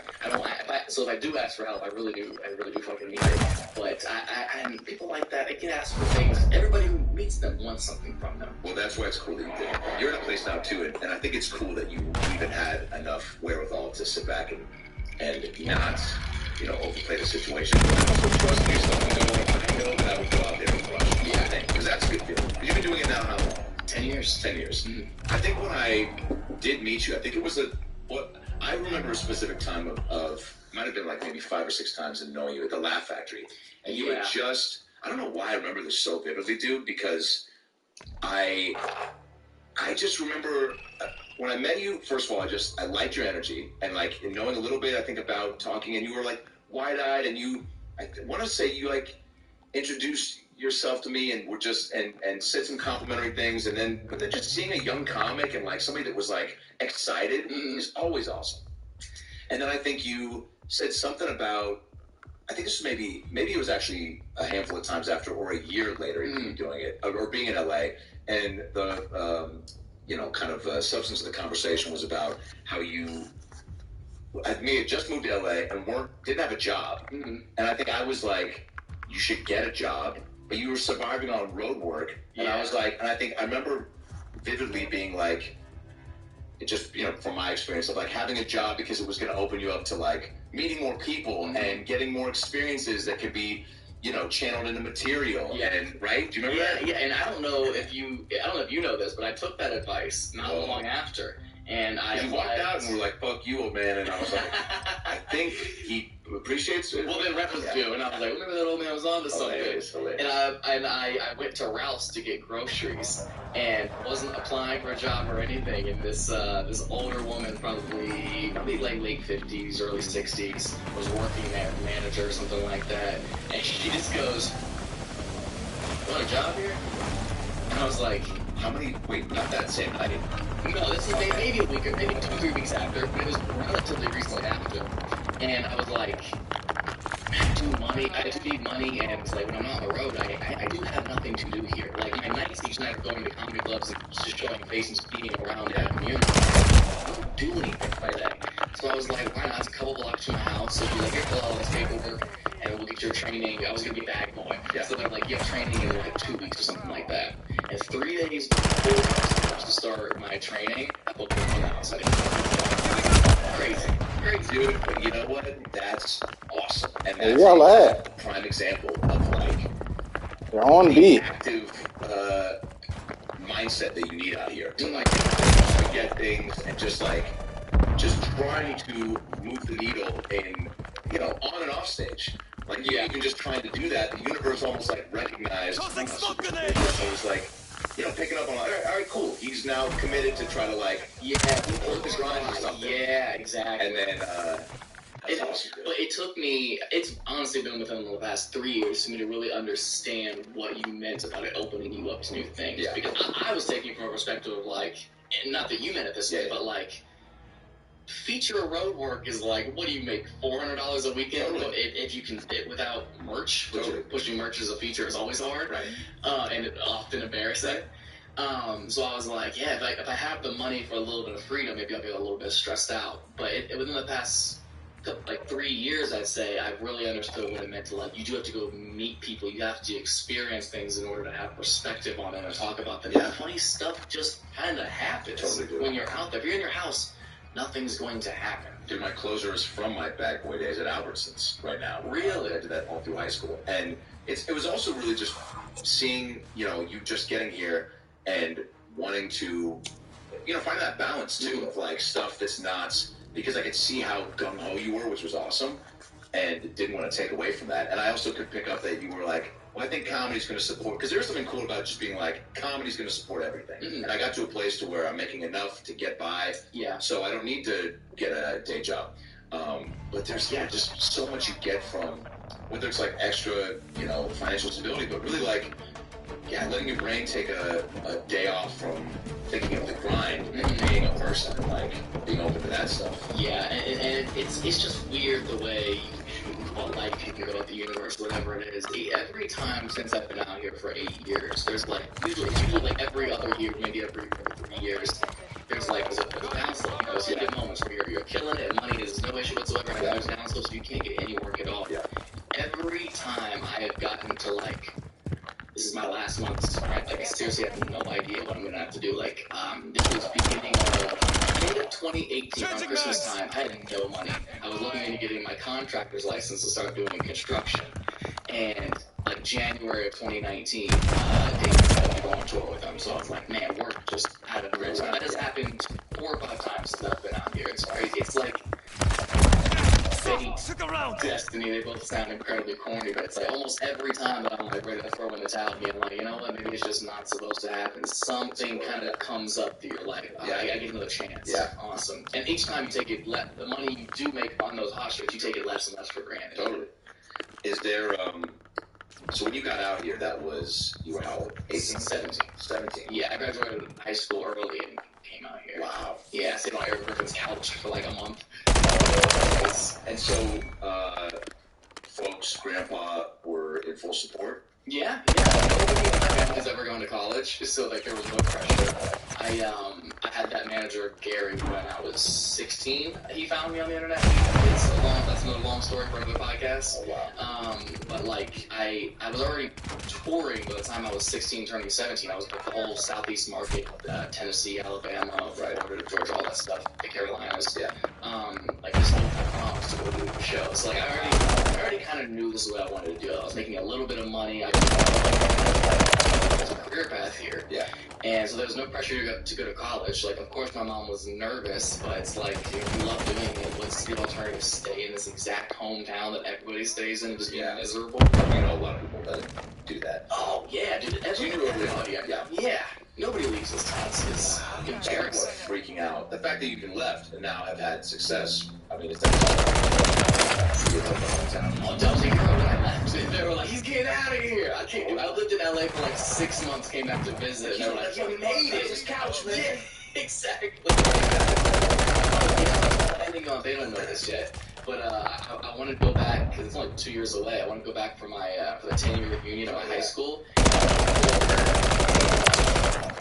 It's not really a special, because it's not really material, but I want to do like a big event in the high school auditorium there. We do a show. Yeah, I want to do a show where I just kind of like, I just talk about how high school was like there, bringing up old stories and roasting the town and all that kind of stuff. I think it'd be really fun. That's real cool. I mean, that's so inside baseball, but It's incredibly inside. But also, like, I definitely just piqued my interest as far as watching it, because if you can also, like, mix in maybe, like, I don't know, with, like, seeing you talking to some of these people, like, in between, or maybe, like, talking head interviews from some of the people about you, right? Like, to kind of fill it out. Totally. But also, everyone's got, like, even if you're doing jokes about the principal or PE teacher, they all have teachers and people that like are going to be some version of what you're talking about. Absolutely, and there's a bit of an ego boost in it because high school was not good to me. Oh, really? It's a flattering fuck you. Like I'm past it. I'm able to make fun of it and get through it humorously, but like this wasn't a good time. So I wanted to be, dude. And I don't like playing this card because I don't like people who ask for sympathy. I'm like, nobody fucking feels sorry for me. I'm doing fine, but like, I'm crazy. Well, for what? I was just like class clowns, scrawny, like not even with the. I played sports, but like I wasn't one of the jocks. I also wasn't one of like the weird loser kids. So, like, I was just, I don't know, I was pretty easy baits, I suppose. Yeah. I think is where a lot of people kind of develop their humor. You learn to deflect with it. When somebody says something about like, oh, you got a little dick, you kind of rather than be like, oh no, like you're so embarrassed. You know, it's like, yeah, the third time they say that, you're like, I can't just keep taking this. Exactly. You can jokingly embrace it and be like, I know, but it's cute though. Yeah, your mom likes it, yeah. Yeah, stuff like that. This is a fun one to tell. My biology teacher in 10th grade was class or whatever, in front of the entire class, she yelled Fuck me. like, Agree. stop fucking around in class. Curse in front of everybody. It's like, stop fucking around in class. That's if you don't pay attention and you don't get good grades, you're gonna fuck around, not go to college, and you're gonna work at McDonald's for the rest of your life. And the whole class, and it took me high school fashion. And I hit her back when I was like, whoa, this was Miss Bradley. I was like, well, Miss Bradley, if I work at McDonald's for the rest of my life, I'm eventually going to work my way up the chain of management. I'll make way more than a teacher's salary. Shut the fuck. Dude, I got in-school suspension for 2 weeks. Holy shit, man. So that would be a fun one to tell back home. You're like, oh my god. Yeah, it was. What did she do? Was she just like, went cold faced, like? Oh, just stone cold. Yeah, I'm not gonna take that bullshit from you. Yeah, of course. Shit. I heard she doesn't work there anymore, so that kind of sucks. I didn't know that. I mean, I assume for anyone who's doing this, there's a hole that we're looking to fill. You know what I'm saying? So it's like whether and for the so not, you know, feeling like maybe you didn't have nutrient levels, right? Yeah, like Can I see these things, not though? being fully like accepted, which everybody feels it to a certain extent, but you know, it's I think why when we start getting into this, you're just looking for like that, like to be, you know, the validation, strange, crazy thing. But I think it's also met with, at least for me, in like getting teased. It's so funny, scrawny kid, fat kid. Like it's just those ends of the spectrum. Yeah, like it's like fuck, dude. If like you were like 10 pounds heavier, 10 pounds lighter, maybe we would have fucking skated through. But that's a hard image for me to paint also as well because I look the way I do now. Yeah. So and I'm trying to figure out the perfect way to talk about it in my set now because whenever I talk about it, but nobody believes me. It's crazy. If you go down to the beginning of my Instagram, you'll be like, this is a different human being. This guy, right? Exactly. Nobody feels bad for me. So you've strayed away from because you don't think people are going to feel bad for you. No, I don't. I've learned not to stray away from it because that's not. I don't want to word it like that because I don't want anybody to feel bad for me. Right. This isn't good, but I'm working on having more empathy and sympathy. Why the fuck would I ask you to feel sorry for things I've dealt with in my life when you've probably had just as bad or worse shit? Right. Everybody's got their thing. I never want anybody to feel sorry for me. There's a way to talk about it to show how it shaped you, right? I only talk about it to show exactly that. It's like, well, I'm not like my life isn't just like easy. I don't just come from being like a privileged, good-looking white kid. Yeah. Like it hasn't always been like that. So I want to talk about it in that context. Yeah. It's not like, oh, please feel sorry for me because like I don't want that. And there's probably like great. I mean, there's just I don't know so many bits even of just like the things. You know, I don't know if there's even like similarities with the things you dealt with being like a scrawny kid who was teased with girls that you still deal with now, or like, you know, the same things that pop up, or is it just like a full confidence shift? Like incredibly, yeah. I didn't lose my virginity until like 2 months before I moved. 2 months before I moved to LA. Yeah, it was crazy. Were you like, I can't go to LA? No, I just didn't. I had never had a girlfriend until like 2 months before I moved to LA. I didn't feel good. I was like bone skinny. I just had no confidence. I was funny, but like, I don't know, so far. Yeah. As a kid, when you were in high school, you had beards and shit. Yeah. I think I had like one kiss and a hand job between the ages of like 14 and 17 and a half. Yeah, it was not great. Which is something. That's something to like hang your hat on and be like, but yeah, going to Hollywood. Yeah, but then puberty starts to set in. You start to get fun. You start to get some notoriety and on television. Opportunity, I suppose. Yeah. And it is a massive confidence. You still keep in touch with a girl? You know what's funny? We don't. But next time I go home, I thought about grab lunch. Because it was like the typical high school romance. We're like, are we gonna get married? Like, we're really so in love with each other. And like, it'd be nice to go back and be like, okay, can I still see what I would have saw then? Like, can I still understand where I was coming from? Oh, yeah, man. I mean, yeah, that stuff is always. So she doesn't have a family and like married. I think I looked at her Facebook like 3 or 4 years ago, and she had a boyfriend. I think it'd be nice to catch up. Like, I did care about her. There was no problem in the relationship with her, other than like I was wildly insecure in a long distance relationship at 17. Yeah, it was. So then you get to LA, or excuse me, crash one there, and then you're just. Balls to the wall with comedy and trying to just make this. Yeah, man, I knew enough people in the scene from doing the guest spots, which is huge, by the way, because coming here at all is, I have so much respect for anybody that comes here to just immerse yourself, because it is so daunting and overwhelming.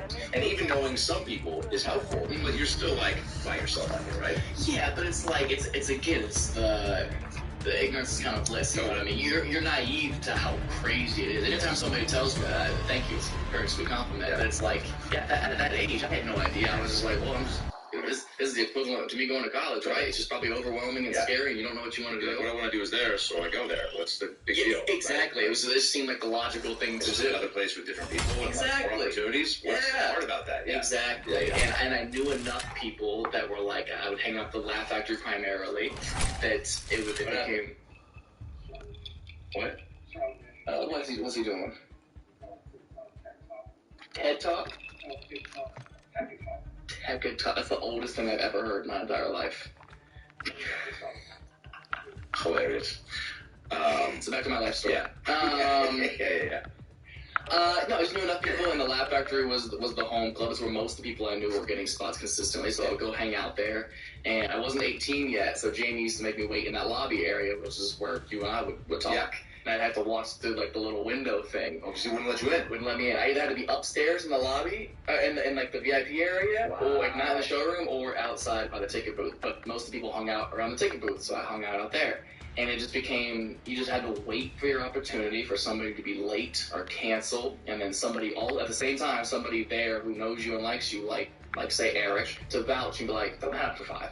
It's 5 minutes. So that would start happening. Yeah, it would just happen little by little, and then managers there at the time would, and we've been through so many, but they would kind of take note, and if you're a nice enough person, and charming, and get along with everybody. Yeah, and totally. You're hanging out there more. Maybe Jamie's not there, and they need somebody to fill on fire. I'm like, well, Matt's here, throw him on, and it just became hosting there a lot too, right? And hosting, yeah. It was a great move on your part, because I did that for certain shows, just when I was getting going, just to get stage time. Realizing that, like, when Comedy Use was the big show, and I knew the guy running it, he was like, man, we're just always so stacked. But we became buds, and he's like, I don't want to throw your bones, but he's like, I always need to host. So I was like, if you're down, so I would get, they do it every Wednesday, sometimes 3 out of the 4 in a month, because he just needed a host. And it was it's another great skill set to develop, and it's like, a part of me would have some apprehensions, because I was like, I see people that were hosting all the time, and I was like, well, I don't want to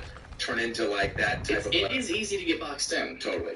But it was like, all right, well, like, it definitely made me have to, always have energy, which I think is not bad, and then, be able to riff a little bit with the crowd. Yeah, gotta be able to do crowd work. And then do different shit out of the gate. And it's nice to be at places or you can get a consistent run of shows because you're like, oh man, these people are seeing me a lot now. I can't be doing the same shit. Right? Exactly. That's one of the hardest things. Like, are you a sit down life experience that makes sparks? You're like, oh, I can make this one. I just write down. I the books. I lost 2 different times notebooks that were devastating. So now it's just all phone because I'm like, you lost them? Because even if I more so than the other, but they're both. You know, I was able to remember bits of things, but like, dude, it was just, it was just so awful. So I was like, I just gotta, even if I lose my phone, I'll never, always have the email. But yeah, every now and then I'll sit down and really, it just depends. Some of these things will come to me even like in the back of an Uber, and I'll, jot down a whole paragraph or something. Sometimes it's just nuggets of something, and I'm like, well, let me just put it on stage tonight. Yeah. And if that's lazy, so come back to that, in a couple hours maybe, and think on it. Or talk it out with buddies. I'm the same way. I've always been jealous of people like Neil Brennan, who could sit down and just write for 3 hours. Right, and just kind of have his structure.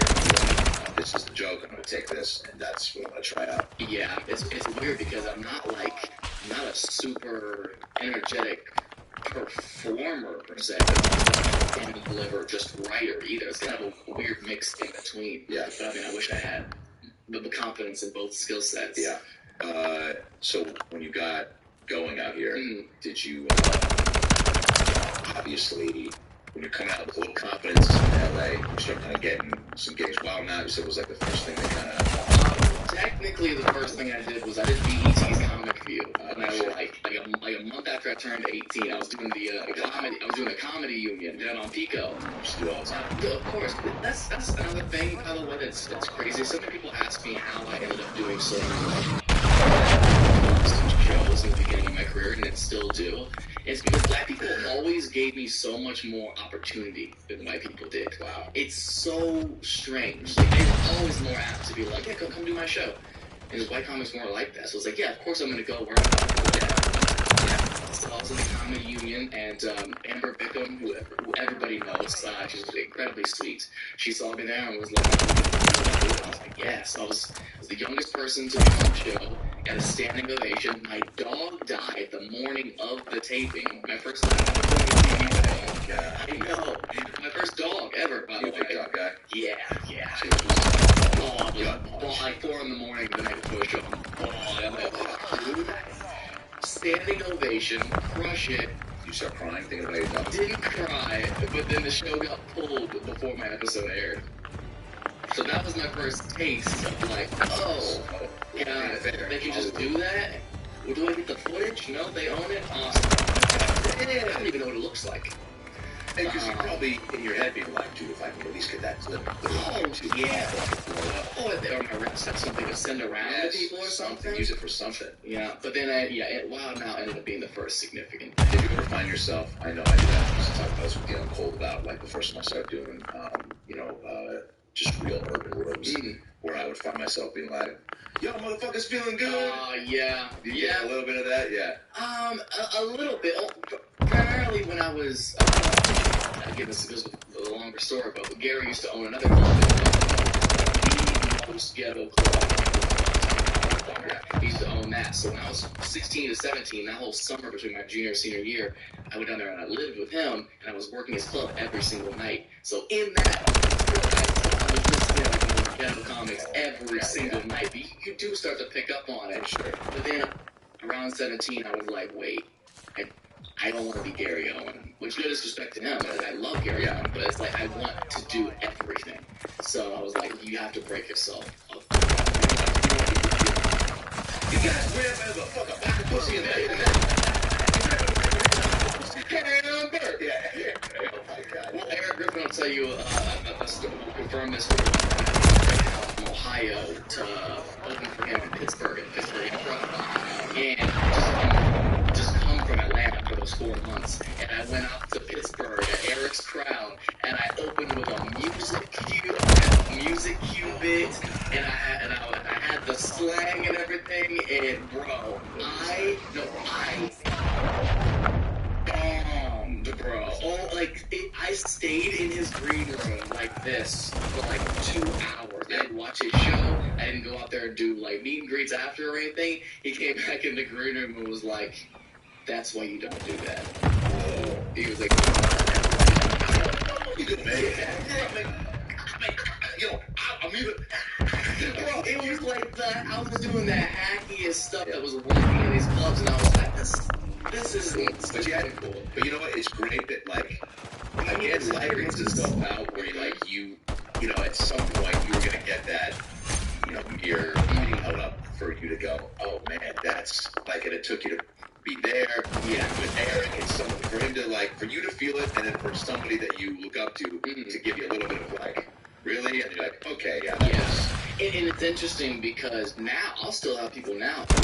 You talk black on stage, which is already like a ridiculous thing to say. I understand you, but But the reason I was so comfortable in black rooms and why I'm a big that stuff or whatever you call it, accent or whatever, is because I am incredibly comfortable around that. And ever since I was in kindergarten, my best friends have been black. There was truth to that for me, but I was leaning on it too hard. I was like, this is where the funny is coming from. Versus now, if I have a certain twang to my voice or I talk about a certain subject, because it's really me, right? Rather than like, oh, I'm pandering. You and Paul, is it Elia or Elia? He changes it. You know, it was like a fucking lady. It was Elia until Elia got in trouble, and now I swear to God, he changed it because he doesn't want it to sound like Elia. So I think now it's Elia. Yeah. You guys, and I remember seeing even like the write-up got a deadline. So when COVID hit, I don't know how. Were you like, I'm going to take a break creatively, or I'm always curious for how long did people sit back and go, I'm going to enjoy this time off where I'm not required to be anywhere or do anything, but then how long does that last for before you're kind of starting to go stir crazy and you're like, I got to figure out a way to get around this? And then, because you guys ended up creating a real popular show in LA, and really one of the first ones, maybe the first one. It was the first one, cool. Which was one of the parts that played into it. Yeah, I went from beginning of March to beginning of July without performing at all. And spiral events, I started having panic attacks and going through therapy, I realized it was because of lack of performance. My therapist was like, you've been performing for 9 years at this point, on average, once a week for the past 9 years, and performance is such an exertion of mental and physical energy. Regardless of what you're talking about or what you're doing, you do have an outlet for energy. It's like you don't have that. So now it's just kind of this energy is kind of festering inside of you. So I started having panic attacks, which I'd never had. Started having really bad anxiety, which I never had to start performing. So we literally fixed it. I still have it a little bit, but like overnight it was no longer like debilitating. So when I was taking out my trash, and we had this big backyard, this back parking lot area where like a couple cars parked, and I called Paul and I FaceTime, I showed him the space. I was like, yo, we could put people back here. He was like, can we do that? I was like, dude, I saw what Chappelle was doing in Ohio. Michael Shea had put on this big outdoor show in a truck in New York, and I was like, this is Los Angeles. This is the entertainment capital of the world, and nobody is putting on a stand-up comedy show. By the way, I love that you again got inspired from your favorite comic. Yeah. Just seeing what Chappelle, like, how great is that? Yeah, it's incredible. Sort of like, wow, like, what would he, like, just to get the idea of, like, wow, like, the guy. Yeah. Found a way to get around it. Mm-hmm. So, like, and thanks to him doing that, I was able to find out. And so you guys, favorite show that's in the... Yeah, on A already. I want to go we'll just cut the next one short. Yeah, tell them to wait.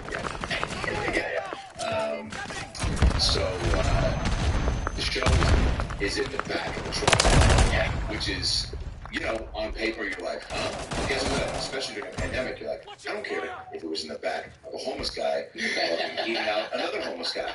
Like, truly, if it was, like, in front of them or behind them, like, whatever, you know, the obstacle was. Yeah. It was like, I want to...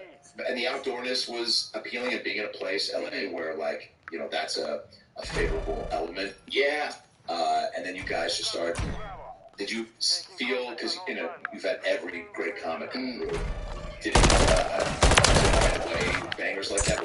Like, yes, I want to we had, like, the first show, we had Taylor Tomlinson's Tim Morrell was in town. We had, it was James Davis, I think Yasser Lester as well. Like, people who I was already friends with. fan of the comedy. So I mean, that definitely was one of the biggest personal relationships I've been able to build through that. People who were like knew who I was, but hadn't seen me on stage, didn't know to like what professional ability should we have a relationship, you know? Everybody does. You see people around you, like, I don't really need to know you, really. That's what somebody respect. Yeah. Being just having that respect is huge. And getting to chum people up like that. And then also, you're providing truly, like, at that time, the only... Fuck, man. That's some shit. I needed it. So it's like, imagine how much they needed as well. Yeah. Oh, he down, so nigga. Yeah, he had that great ride up. The show's still jamming. Look at this bag right here. 32 shows since last July. And you guys Crazy. went to San Diego and did a few. We've done 5 in San Diego. We started to branch out with it more. What a homosexual. We've gone from the back of my apartment complex to the venue you did, and now we've upgraded to a 180 seater. Cool. So you had all the same protocols, which is cool. You guys just safe as it could be. Yeah, masks have always been required. Temperature checks, masks on. Now we're a little more lenient. If you show your vaccine card, but you don't have to have your mask on. It's fine. And how much into that doing a show, having it get successful, and getting some just momentum and confidence did then the special. You're getting ready to shoot first time, which is great. Did you always think 10 years in that's when I'm going to do it? Or no, I was incredibly unlucky to hear Gerard Carmichael say he did his first special 8 years in. So I always thought 8 is when you're supposed to do it. Not realizing Gerard's a freak of nature and brilliance. So I wanted to film one last year, so it would have been 9 years in. But again, with the way life works out, I'd say of the hour, a good 45 minutes of that is all post-pandemic writing new material that I like way better than what I was doing before.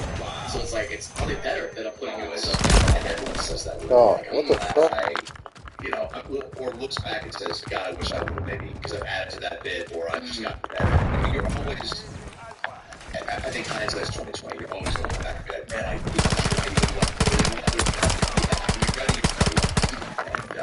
I'm excited, man. It's such a, it's finally a set that I'm proud of. It finally has some actual, not just funny, it's my perspective on some things. Some things are very important to me, some silly stuff. I feel like it's a great introduction piece to me in this stand. What it should be. What's the title, you know? I'm leaning towards, if we get it out in time, enough to make it work, I want to call it OnlyFans, alright, OnlyFans, purely for the marketing alone. Amazing. Because I'm shooting it, if it's not at the one venue I mentioned, then this is actually in the grounds where it's all people surrounding me, very intimate, low ceiling place, so it's like, just fans. We did the GoFundMe for it, which you helped out with. It's like it's funded by the fans, and people are, I get 20 messages a day being like, what's your OnlyFans? Do you have an OnlyFans? So now if I hashtag Matt Rife OnlyFans, if somebody Google's Matt Rife OnlyFans, that's what I'm going to do. Wait, people ask you 20 messages a split, just straight up looking at pictures of like, oh, what's your OnlyFans? Yeah. From gals and guys? Yeah, mostly guys. Yeah. So like the marketing for that is great. That's brilliant, by the way. Yeah, for sure, because people are already... Now, I just started talking about OnlyFans in my act because it is fascinating to me, and just had some funny interactions with people in the crowd. I do this bit. I asked this one guy because I'm like, it definitely made me look in the mirror and be like, dude, how much can I get from my cash? Yeah. And I asked this guy, I was like, what would you put on OnlyFans to make some cash? He's like, probably my Dallas Cowboys jersey. So that was the whole fucking... It was a very adorable, just...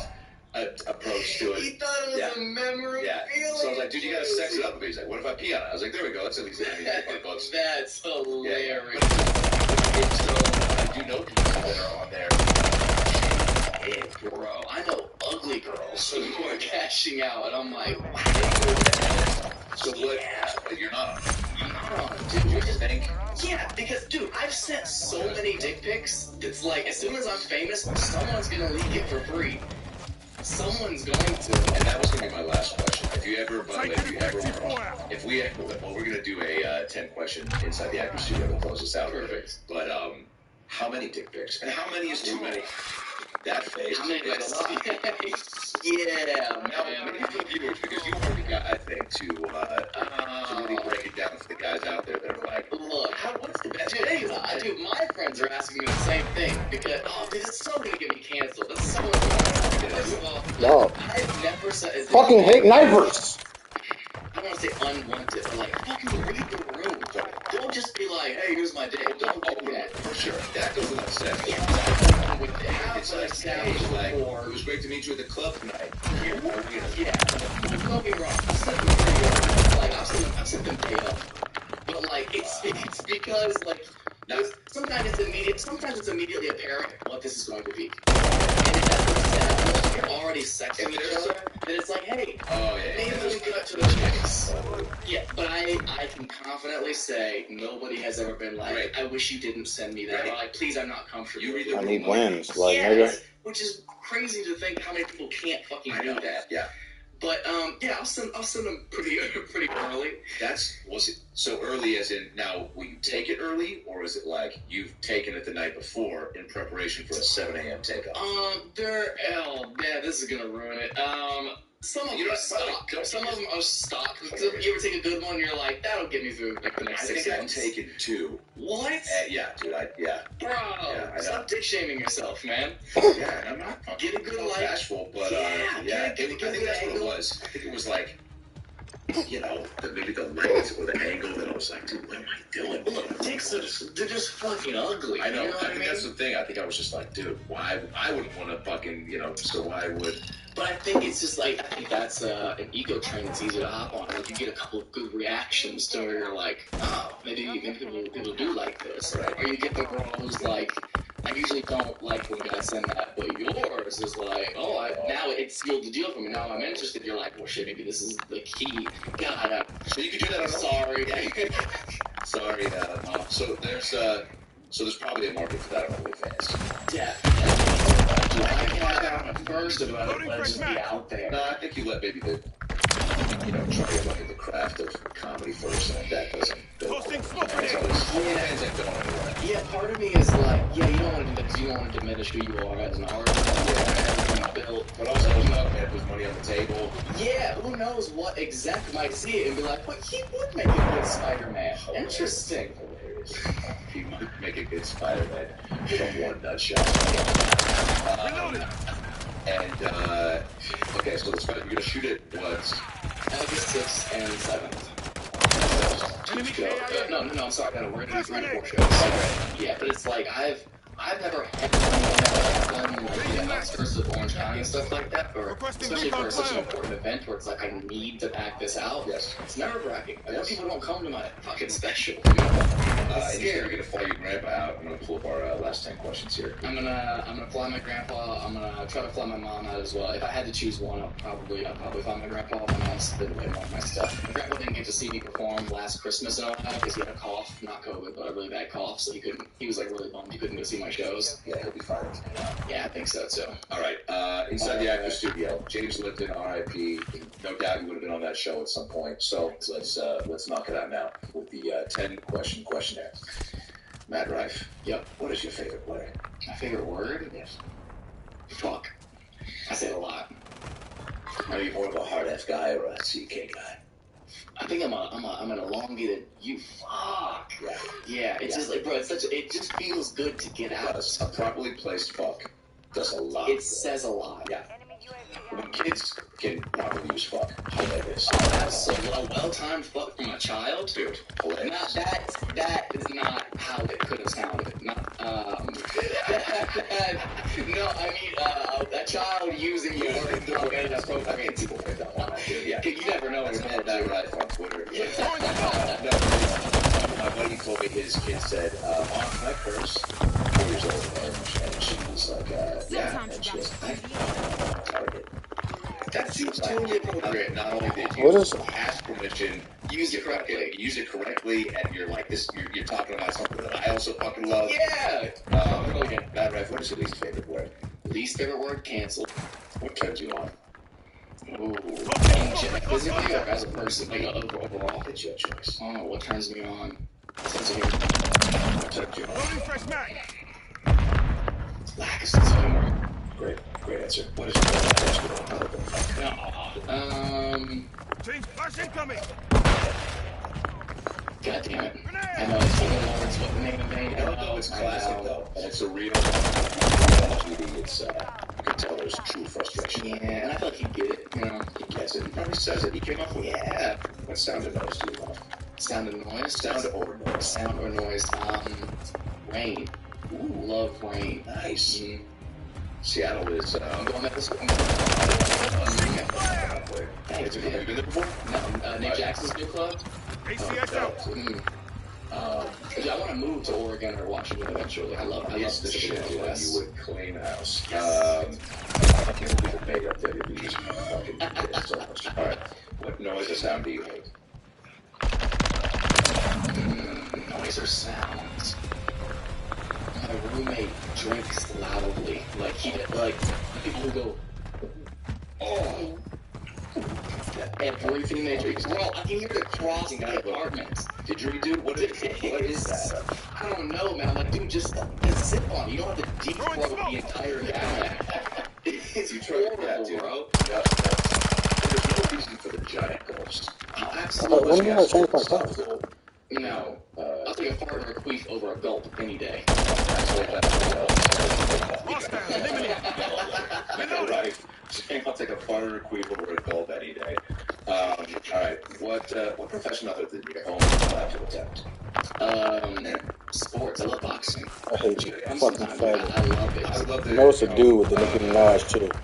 Train like that. I've seen so much fun. And when I see people post those videos, I'm like, dude, it's never never like you can't like I'm watching you like smart.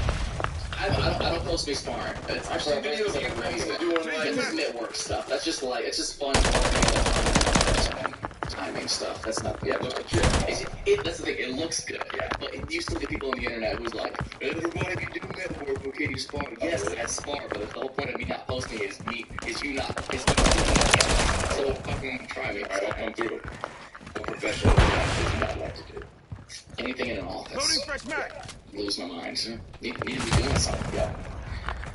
If I could exist in that life, what would you like to hear God say when you arrive at the pearly gates? Yo, that shit was crazy, wasn't it? Oh my god. I used to have this bit about, we could edit it if we think it's too controversial. I used to have this bit about living in God is nothing like how you think he is. Yeah. Like, everything that happens in the world, we go, well then why would God create this? Yeah. I used to think it'd be very funny. Like, what if you got to heaven, the first thing God says is, hey man, what about gay shit? Like, what if he was just like, bro, I think Vagina is so dope, you know, fucking butt. Like, bro, I made him stink. Like, you know? My God, I made him stink. It's not homophobic. People, it is. You are supposed to be gay if you're gay, but it's just funny to think if it was that big of a turn. That's so fucking good. Or an alt the guy could say, you know, Matt, I also would take a fart or a queef. And you're like, that's what's up, guy. And then he gives you your BET tape from the Comedy Union. And he goes, you want to watch it again? Oh, bro, if he had it? If he had it, he's oh. For sure. Where are you on Instagram, Twitter? Everything just at Matt Rick. Reloading. We'll, Grenade. I'll see them later and then just, Loading fresh mag. I'm so happy we made this happen, dude. I've been wanting to do this podcast as I did with Brad, dude. Hilarious. Brad's under the table if you want to say what's up. Oh, no. Yeah. Good man. Thanks for doing this. Congrats. Love you, man.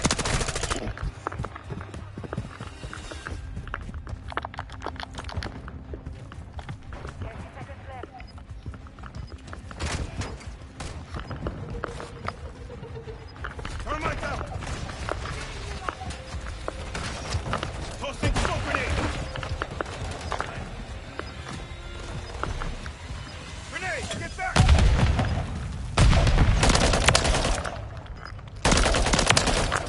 Changing max.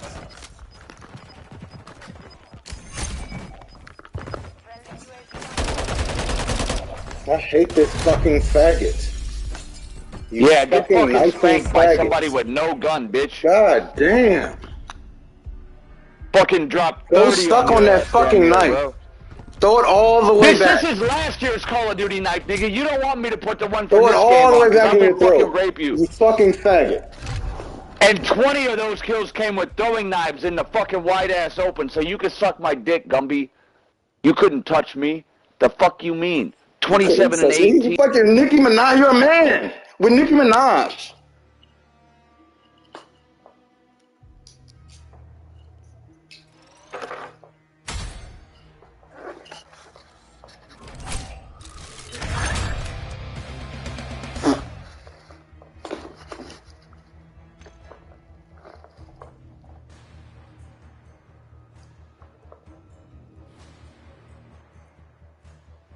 LMG's headshots, assists, and simtex.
Damn, I got a lot of shit.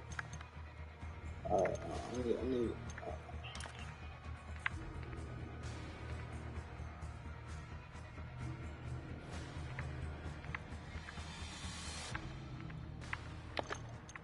some aiming speed. I took one call for fast, smoke fast speed.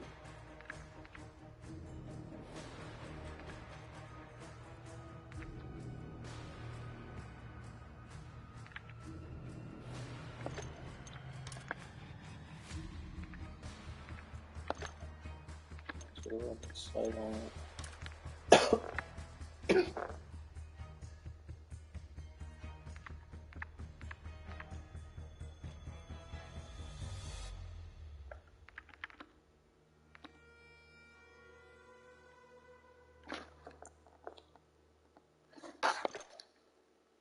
Four. And one more. Alright. I need headshots though.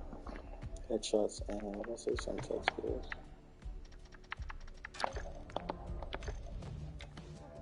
I'm gonna get all these things right here. 10 assists, 2 simtex, 3 headshots.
comedy fan prior to that.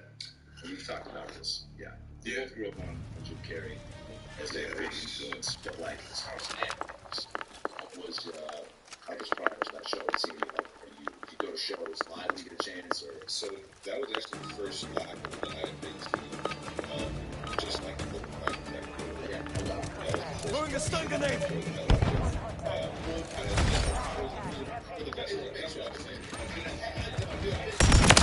Healing up. I don't even know technical. So open mic is almost like that's first night. Place that's like maybe a little bit famous. It's got other comics in it. It's a comedy show. They don't have the most numbers, but it's true.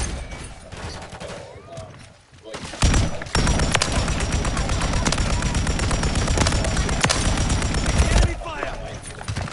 It's just good. Like that was actually pretty good. Like just not everybody.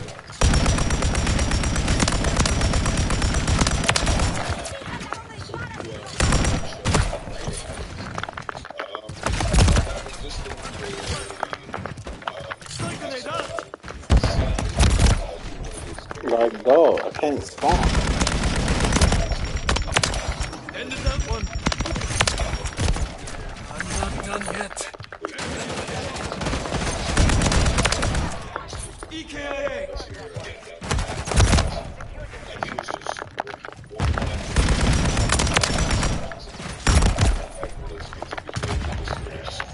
Throwing a stun grenade. Throwing subtext.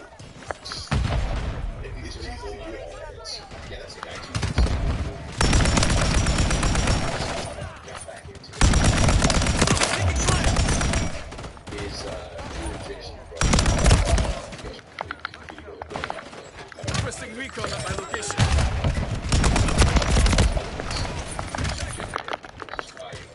Subtext up!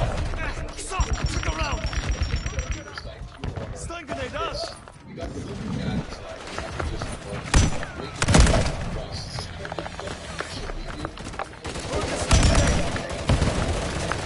Throwing subtext!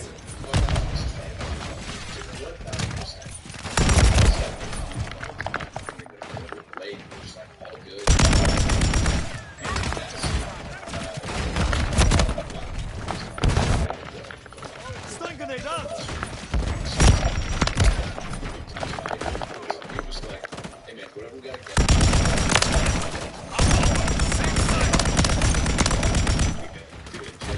Subtext up!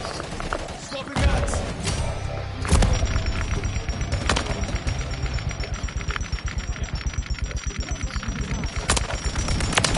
They're in now. Look!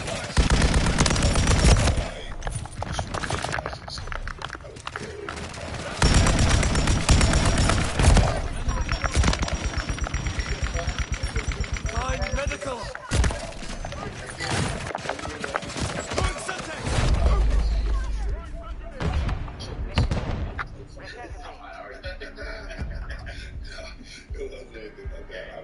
I really wanted to like I'm making every single sport. Like I wanted to play college basketball, I wanted to play college football, I wanted to play baseball as well. But I just I had everybody telling me it was like football's the sport, you're built for it, this and that. My brother had just went to Cincinnati to play football, so I was kind of like, all right, man, this is what it is. I'm glad I listened to everybody because I don't know if I would have made it in the leagues. There are some unbelievable athletes, and it's just not many players on the field. So this size, it handles.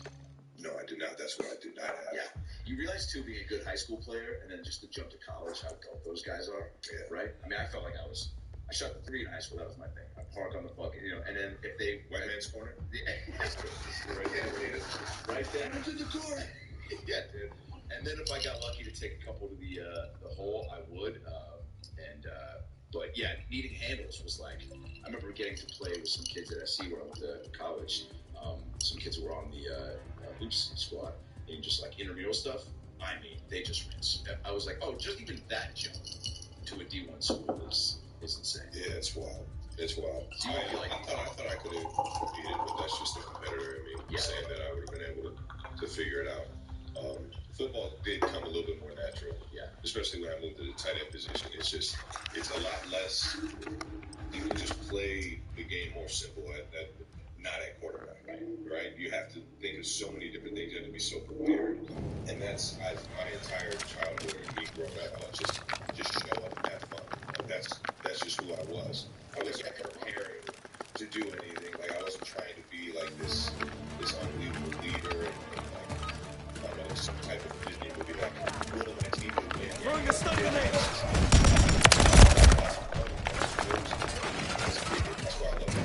Subtext out! Hockey and baseball teams is all the teams. Stun grenade out! They shot me! A few games, yeah. A few games. Throwing a stun grenade! It's just a game.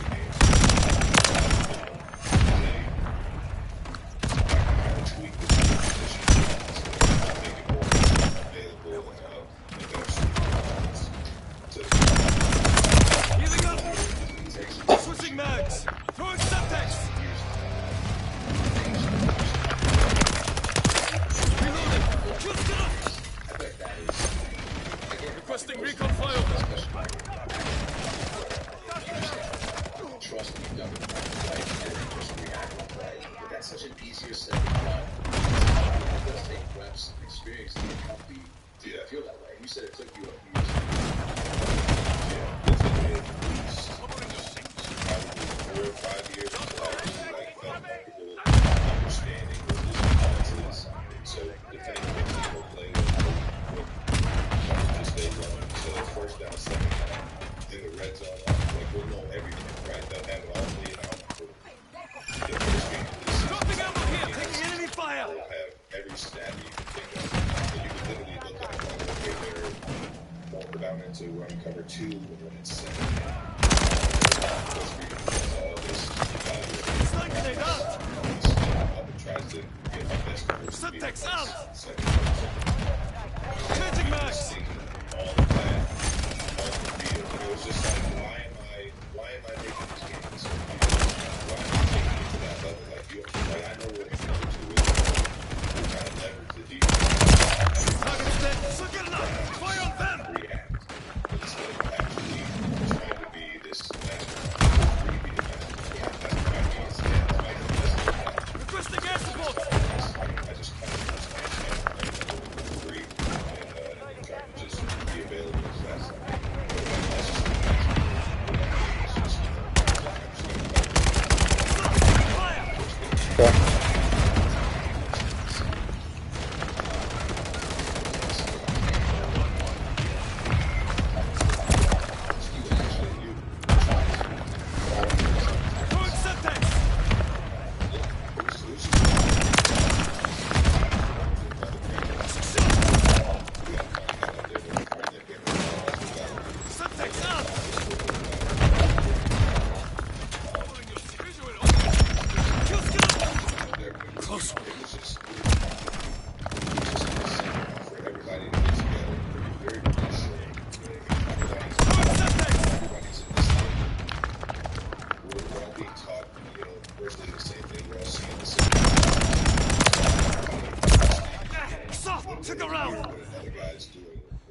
I need medical. With it, it's just reassuring that everybody can as long as it's a part of their offense for them.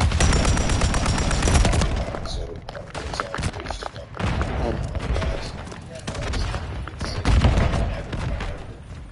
Subtext out! Tight ends of that. Grenade! Throwing a stun grenade!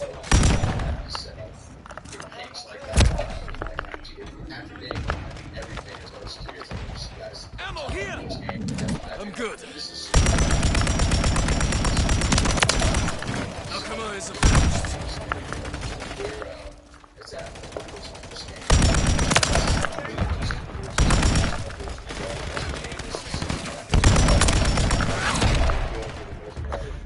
Guys guys that I've competed against, especially in the division. I mean, it's just kind of like, yeah, man, what's back there?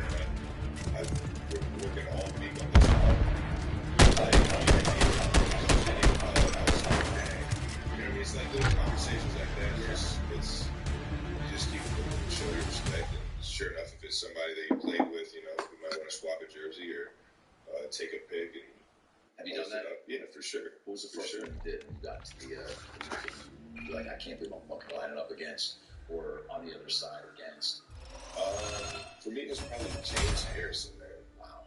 Yeah, that dude. I mean, he's just been the most feared defender in the league since I was 10. You know what I mean? Yeah. So it's just watching him do that, and then I'm playing against him, and like you can't see his eyes. He's got the visor on. Yeah, it's just like, lightweight. Now I had to block him on play, and I'm trying to like be the bully. I'm trying to like show him that I can stand my ground. Yeah, you know what I mean? But you also fan it out a little, or no? Yeah. Or at least just out of Yeah, just like, wow, this is James Harrison. You say it out loud. He's like, hey man, I can hear you. Damn it, that's out. We're on the field. Oh, sorry, man. I thought I was thinking. Yeah. Wow, that was the last time I did that. He lived in a pretty good. Oh man, this is James Harrison. Nigga, I can hear you. No, I actually didn't say anything to him. Trying to keep after that. Yeah, just trying to keep my distance from him. It's crazy to me that you have such a joyful attitude towards the game, and have had it since you were a kid and still now. Because again, just like in any job, and especially sports, I feel like there's no shortage of reasons to like get jammed up and get stressed out and feel the pressure and not deal with that accordingly. Yeah. So the fact that what do you think you attribute that to? Is that like fam, or just your overall day to wake up? Is it nice out of bed always? I probably. Throw it smoke! Syntax incoming!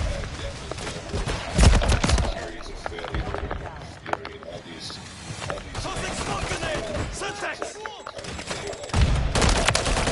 Something?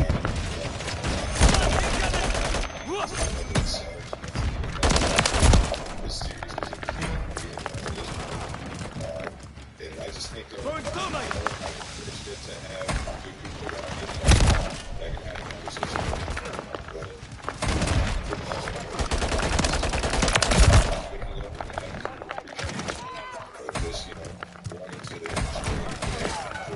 Throwing smoke! Thermite out! Taking fire! Throwing thermite! Syntax incoming! Tossing smoke grenade! Thermite out!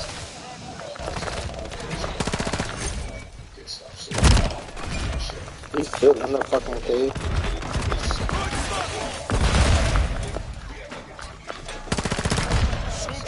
Shoot them!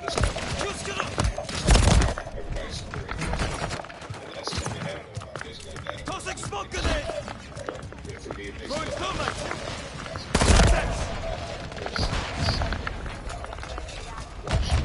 Throwing smoke! That was like so. Tossing smoke grenade!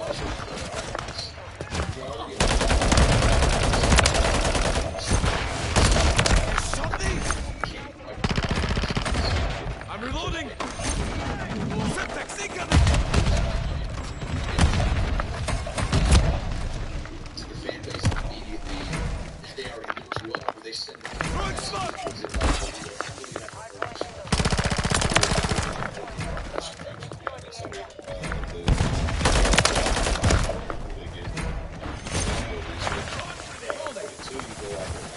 Thermite out! Saved you on that one! Switching mags!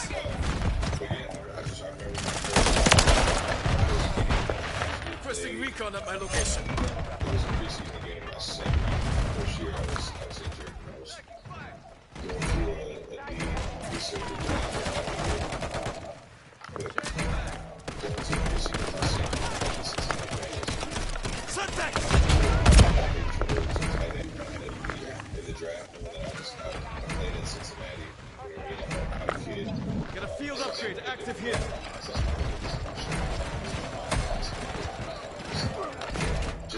show like. Taking enemy fire. Swapping mags.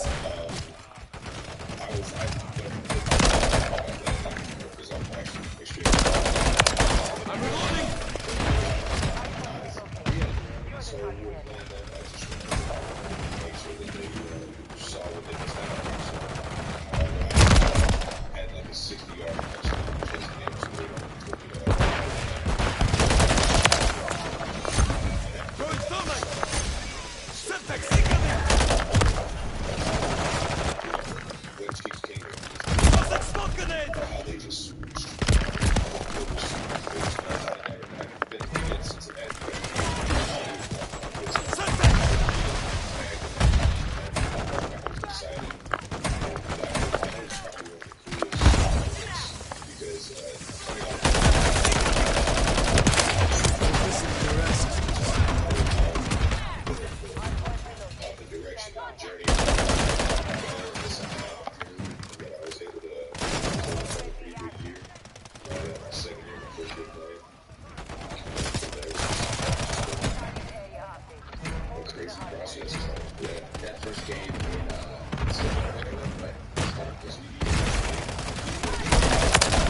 Changing mags.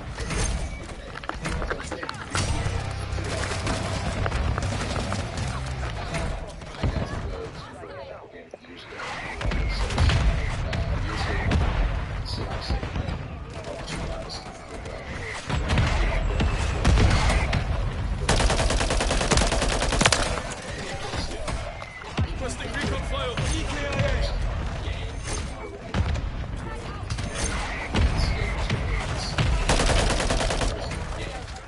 Reloading.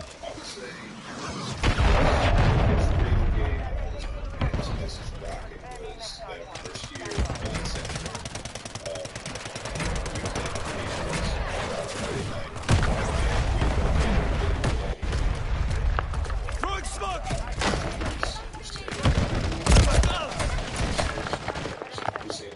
Tossing smoke grenade. Stun grenade. Setback. Throwing smoke.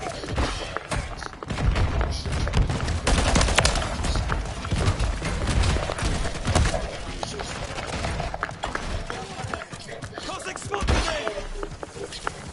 Throwing thermite.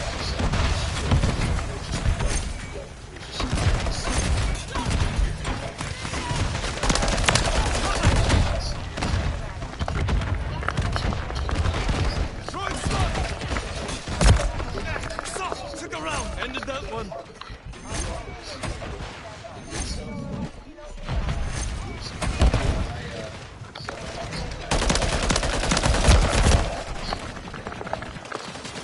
Tossing smoke grenade.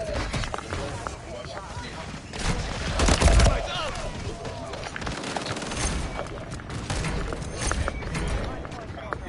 Throwing smoke. Throwing thermite.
you know, like I said, something was just reassuring when you see some people doing what you're doing, having success.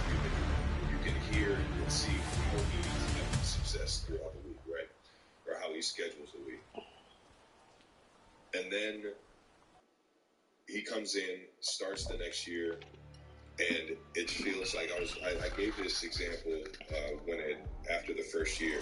It was like when Alice had the keys to the car, he was driving the car. Great tunes, you know what I mean? Nice classic tunes with some bangers in there, you know what I mean? Some what's up, Pull on Blonde, some Chumbawamba type something. You know it, Belly, no rain. You know it, baby. Keith Sweat, Disney Radio. Yeah. Disney Radio. Yeah. And then when Pat had the keys to the car, it was like it was turned all the way up, and it was playing a new song that you had never even heard, but you were like, this song is bumping. And it was just, you know what I mean? It was just a different vibe. It was a younger vibe. I felt like, you know what I mean? I was 22 all over again, playing the game, and the excitement for the game. It was just like, man, the energy of how we all connected on the offensive side of the ball just made me feel like more hungrier to come into the building, man. Because it was like and I love Alex. Alex was unbelievable. I wish I could have got a Super Bowl with Alex, man. And there was an opportunity, and you know, in his last year, I ended up getting concussed. And I feel like, you know what I mean, that was our one opportunity. If I would have went back out in the game, we would at least, you know, woulda, coulda, shoulda, right? Of course, man. Never think about stuff like that. But outside of that, man, it's just when Pat came in, man, it was Coach Reed's ability to just do anything with the plays. There's no ceiling because he can make those throws. He can make great decisions. Throwing smoke! How much of that is the coach's responsibility, but also job to, you know, recognize, oh shit, I've got other crazy times. I kind of got to the same way that everyone knows that. Tossing smoke you know, and this even goes on. You can see shows and you have like throwing smoke! Trying to touch your bell. Taking fire! It's in the kitchen, trying to tell me how to do.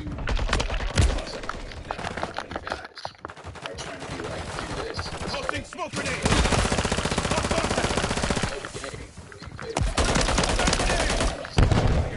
So maybe you are here for a reason. How much do I try to give them the key to that route? And that's where it keep going on. I think this year more than ever, the Coach Reed specifically, kind of just, you know, let him take more control when he's out there on the field. Not that he didn't have all the control, but because he's the one on the play that can do it. As he grows, you'll see the throwing smoke! Stuff like that. Taking fire! Tossing smoke grenade! I heard you say getting. Should have thought that one through. Was the best moment of your career. That guy, when he's done for just my career. Throwing smoke! Not what he's done for this entire city, community, organization, and how he flipped him from a 2-14 team to not having a losing season since he's been there. That was just crazy. And that he immediately changed this entire organization to help guide us, lead us, and then from there, defensive staff went out and grabbed Spags, making sure that, you know, we keep everything. Spags is unbelievable, and he just ran out. Guys have won football games here. Changed the lives of a whole bunch of players.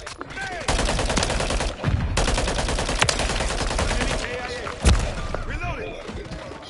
Need recon overhead! Crazy how much we watched.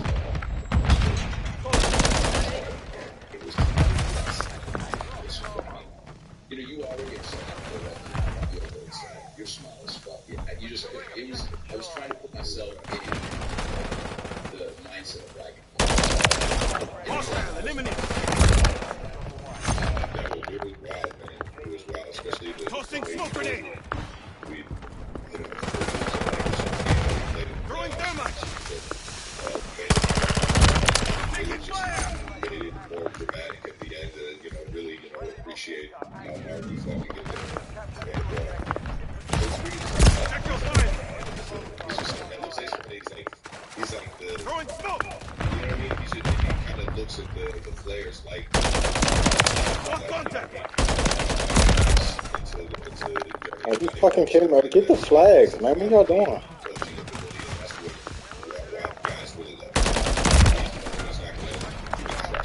Yeah. Tossing smoke grenade! Grenade! Get back! Throwing smoke!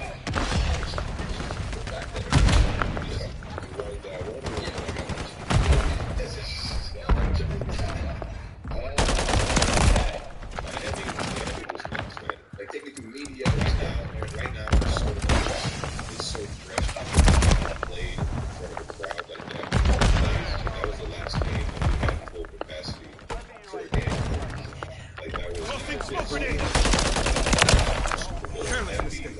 Won't happen again. That's sitting right there. It's... I don't know. It's motivating, man. It's like, man, I want to get back to that. Because that's Loading fresh mag! definitely going to be something.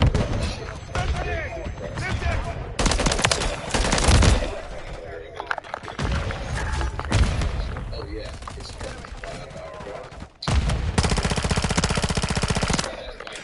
Mortar support incoming!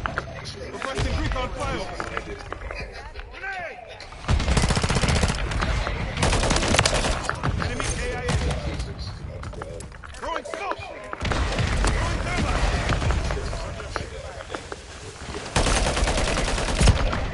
Semtex incoming! okay, so media, everything is overwhelming.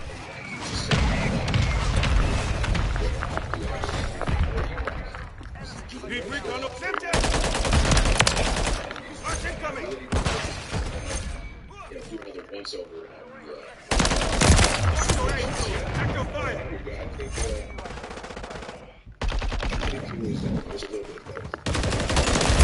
Taking fire! Feeling weak!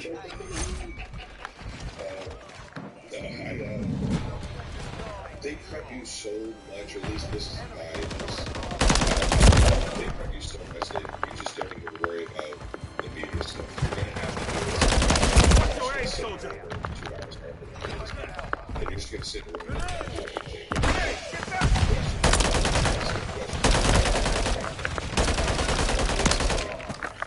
that's how Arm out! let that issue up. Get it done. Tossing smoke grenade!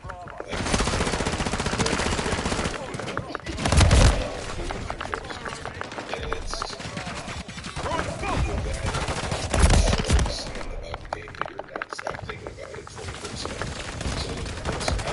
Lock contact! Just needed electrolytes! Just step away. Just thinking about what I'm going to do. Tossing smoke grenade! It's just, it can get open. Throwing smoke! His ability to just cut basketball out of the equation, just go play golf. Tossing grenade! It's like, I kind of understand because you think about it all day, every day. Throwing smoke! Every play, every situation. Ways that you can make the game or team better. Tossing smoke grenade! Grenade! Get back! Something else to put your mind on, or to take your Throwing thermite! Reloading! so, I try to go into Seattle and there's a lot of support things to be done, but it's like I then at my niece's, my sister, my mom's disposal, Changing max! grab some top shelf, hand massage, just to go. It's not. Requesting fire mission. Target mark.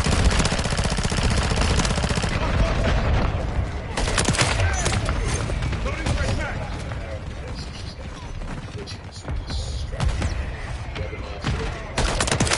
Hostile eliminated. That's what she said.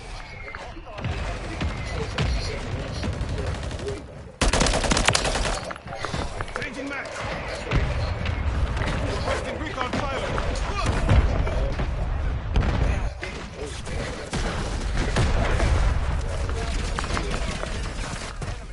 Sit there and watch TV. If you always watch TV and laugh, there's somebody else to laugh. Throwing smoke. You can't just like see something and be like, it's that great. Enemy intensely fired. ACS out.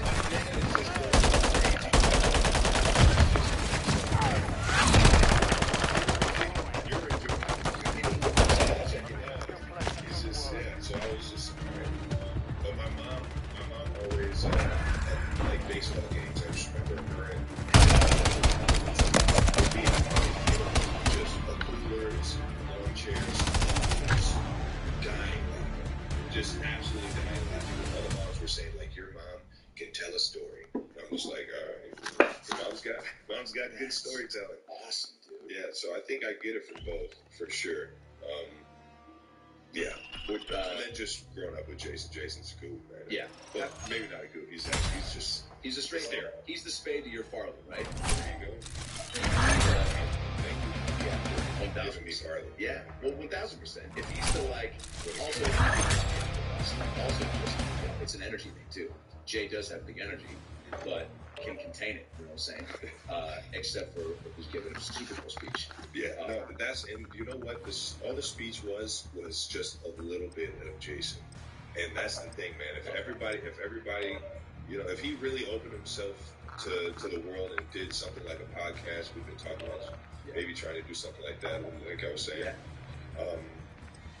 man, everybody would just fall in love with him even more, man. I mean, the more that I think early on, the good old Philly market kind of made him want to step away from all the social media stuff and really being in the face of everybody. So he, I don't know, I think so he deleted all his social media. Oh wow, yeah. But first, just you know into that speech, you know that outfit was there. I haven't heard a speech like that. I mean, countless times, man. Especially in Cincinnati. Just had some. Tossing smoke grenade. Yes. Gun incoming.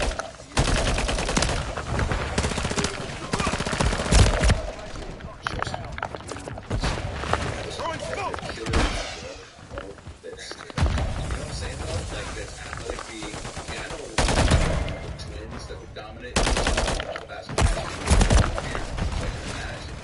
Just the way people look at the cast. Oh my God.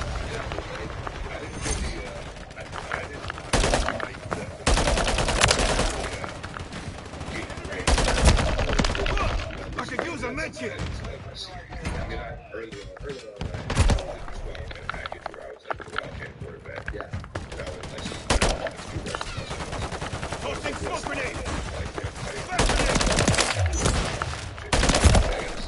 Oh my God. Throwing smoke. Flash incoming. Tossing smoke grenade.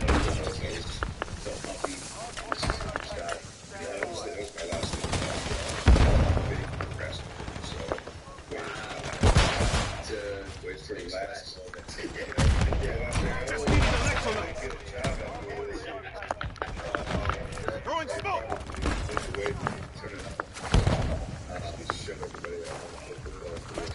Was he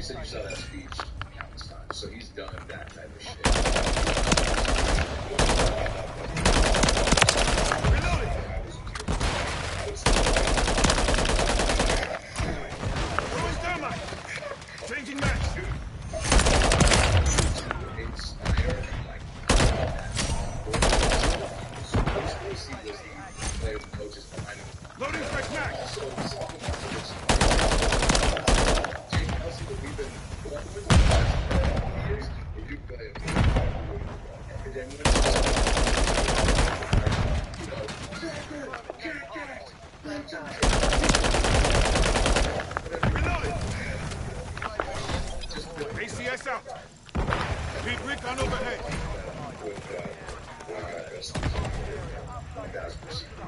You give a speech like that in the locker room, like halftime or pre-post game? I think in college, I think since I've been in the league, man, yelling at a bunch of, and I just never have really felt that. Fuck you. Where the fuck did he? How did he? That's a different guy.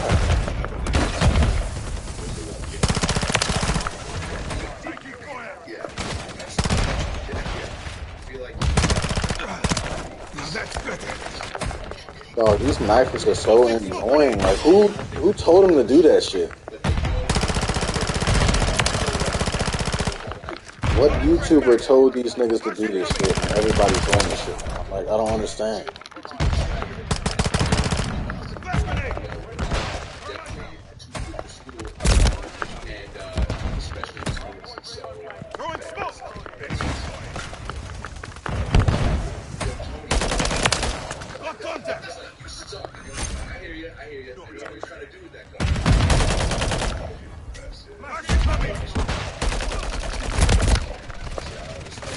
Grenade.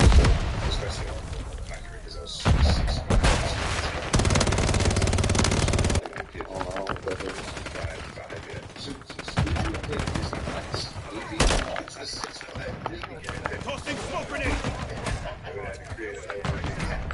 Throwing thermite.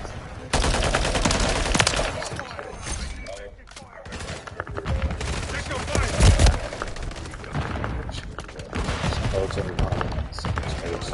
Change your backs. Throwing smoke. Taking fire. Tossing smoke grenade.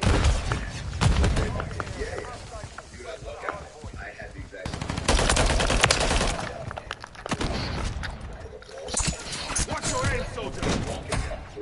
Kind of did it to my friends in the stands. Throwing smoke. Lock contact.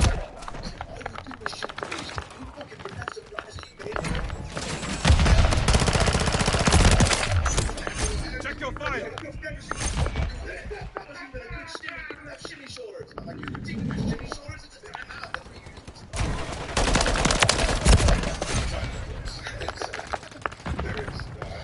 Tossing smoke grenade.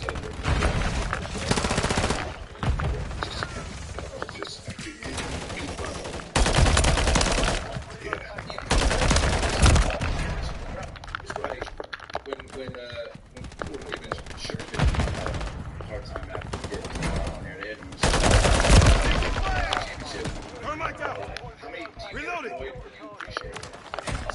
Enemy KIA.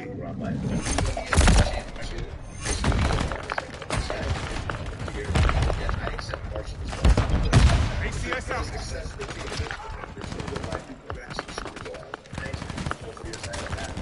Throwing smoke. Revenge isn't usually my theme.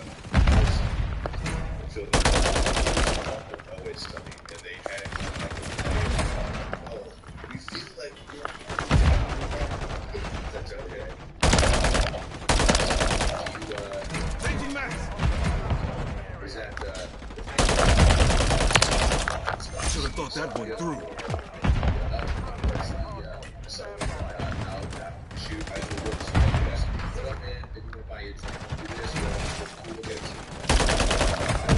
Throwing thermite. Loading fresh mag.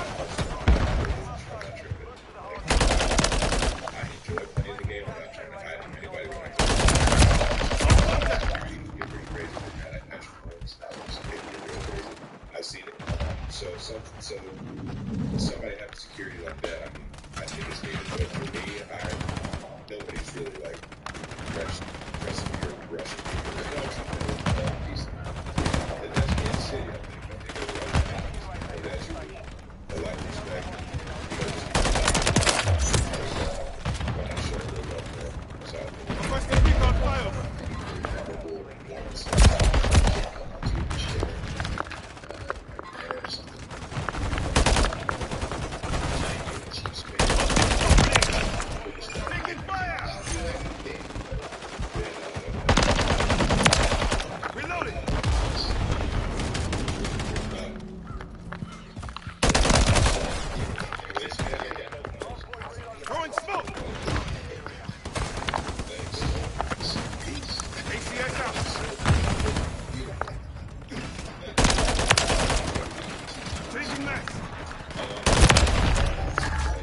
Loading fresh mag.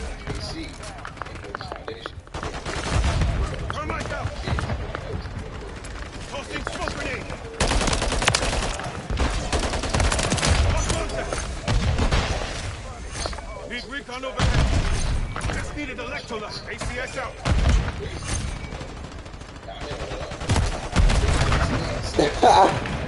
I made all that up, though. But has there been a time that you've done something cool like that?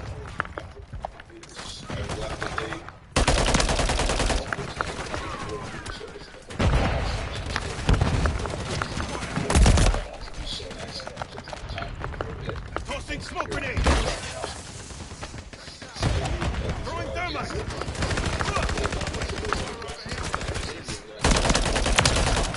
Should have thought that one through. Oh, I hate knifers so much.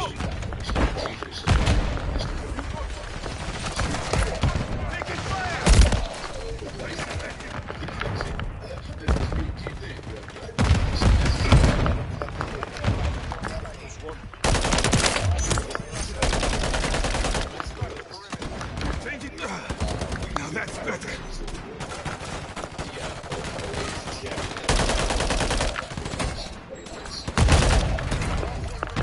Tossing smoke grenade.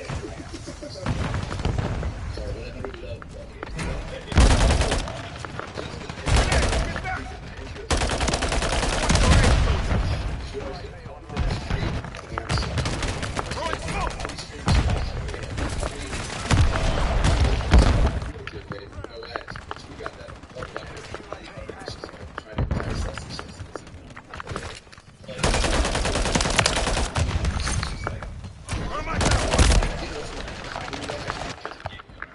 Tossing smoke grenade. Smoke grenade.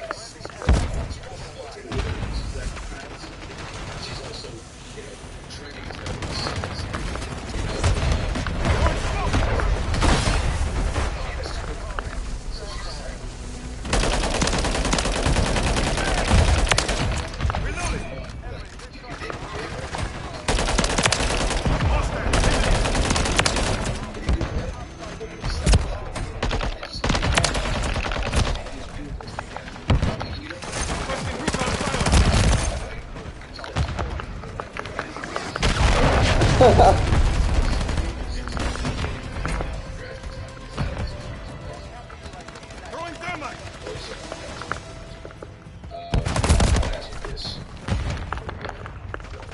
Tossing smoke grenade.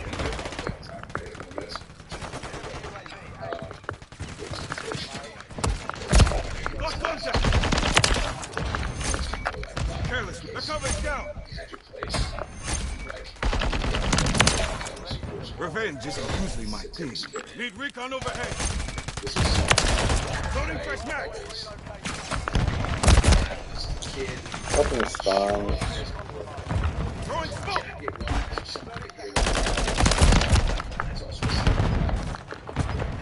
Tossing smoke grenade. I treated myself to Throwing smoke.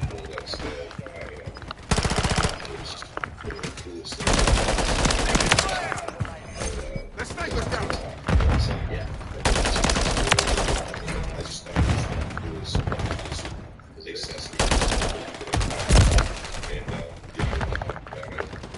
Tossing smoke grenade.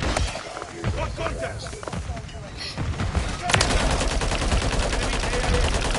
Reloading.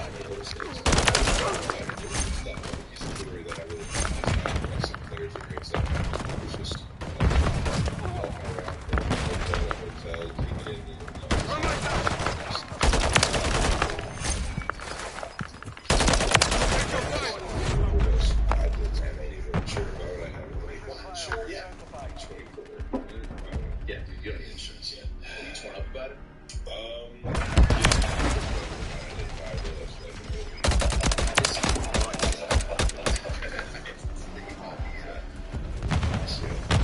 went after a few other ones after that. Yeah. Because I got a new contract.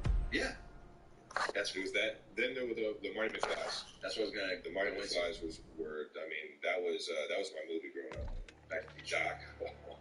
I love. Can you do a Doc Brown? I'll show you. It's an old guy. It's an old guy who's freaking out because he just that Orville Redenbacher came out with. Think of an old guy that loves movie theater popcorn. He goes. This is the guy that